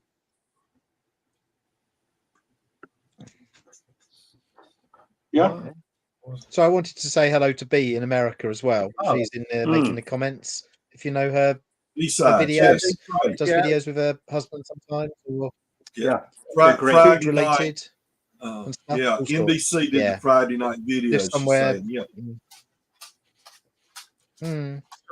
Has Stevie died on us, or is he? He said his battery was going dead. Yeah. We also had Hugh Hefner had Playboy After Dark, and he had a lot of great acts on his show. That would have been in the mid '60s, I guess, wouldn't it, Michael? Yep. Dick Cavett had a lot of great guests on his show. Yeah. Even David Steinberg, the comedian, had some great acts on his show. All that stuff's on YouTube now. It's amazing. David Letterman's show always had good music. He had some favorites that he would bring out. Warren Zevon being one that was. He had Buckwheat Zydeco on his show once. Yeah. I couldn't believe it. It was wonderful. And Stevie's favorite group, Todd Rundgren, was also on the David Letterman show. Stevie's a big fan of Todd Rundgren, aren't you, Stevie? Rundgren produced a lot of great records. He sure did. He sure did. Yeah. Anyway, we're coming up to 2.5 hours. And I know Dave's not feeling well, and I'm tired and everything. So one of the things we do, Elliot, we make up a thumbnail, and you have to grab an album. This is something we'll do. We will have to show an album of some sort. Yeah, I've seen y'all do this. So it'll make the thumbnail, right? You're going to make the thumbnail. I'm going to hold it for you low. Just wait for... Is that 2 from Procol Harum? Look at that. Look at that. Oh, yeah. 1967. Yeah. Yeah, this is a German press. This is a German original. Look at that. That looks nice. I like that. Has yours got Whitey Shade of Pale on it? There we go. Let's hold it the right What's that? way. Has yours got Whitey Shade of Pale on it? Yes, it does. On side Yeah, one. yeah, because the British and European copies don't. Okay. You can do. You're doing your promotion. Right. You done it. Thank you very much. A very, very big thank you for Elliot for joining us tonight. It's been an absolute thank pleasure. you for allowing me to come on. I really enjoyed it, Ian. That's Domo great. arigato, Elliot Cruz-san. Domo. Yeah, nice speaking to you, Elliot. Really, really good. Yeah, Thank you very much. Lovely Nice to see meeting you. those of I you think that it's didn't about already time I know watched your and see videos. those You've that- probably been in the VC about. Thing. So thank You've you very probably much. done Thank you videos for my for years, regular- haven't you, Elliot? About 4 years, probably something like that. Yeah, I'm a regular. Okay. Say thank you to my regulars. Right. Okay. And Mike, Stevie, and Michael. Have a great week, everyone. Don't forget to go and vote for these two guys, two giants of the VC. With some Same to you guys. It's the thank you closest very one much. we've had. Bye bye, folks. Bye bye. Good night.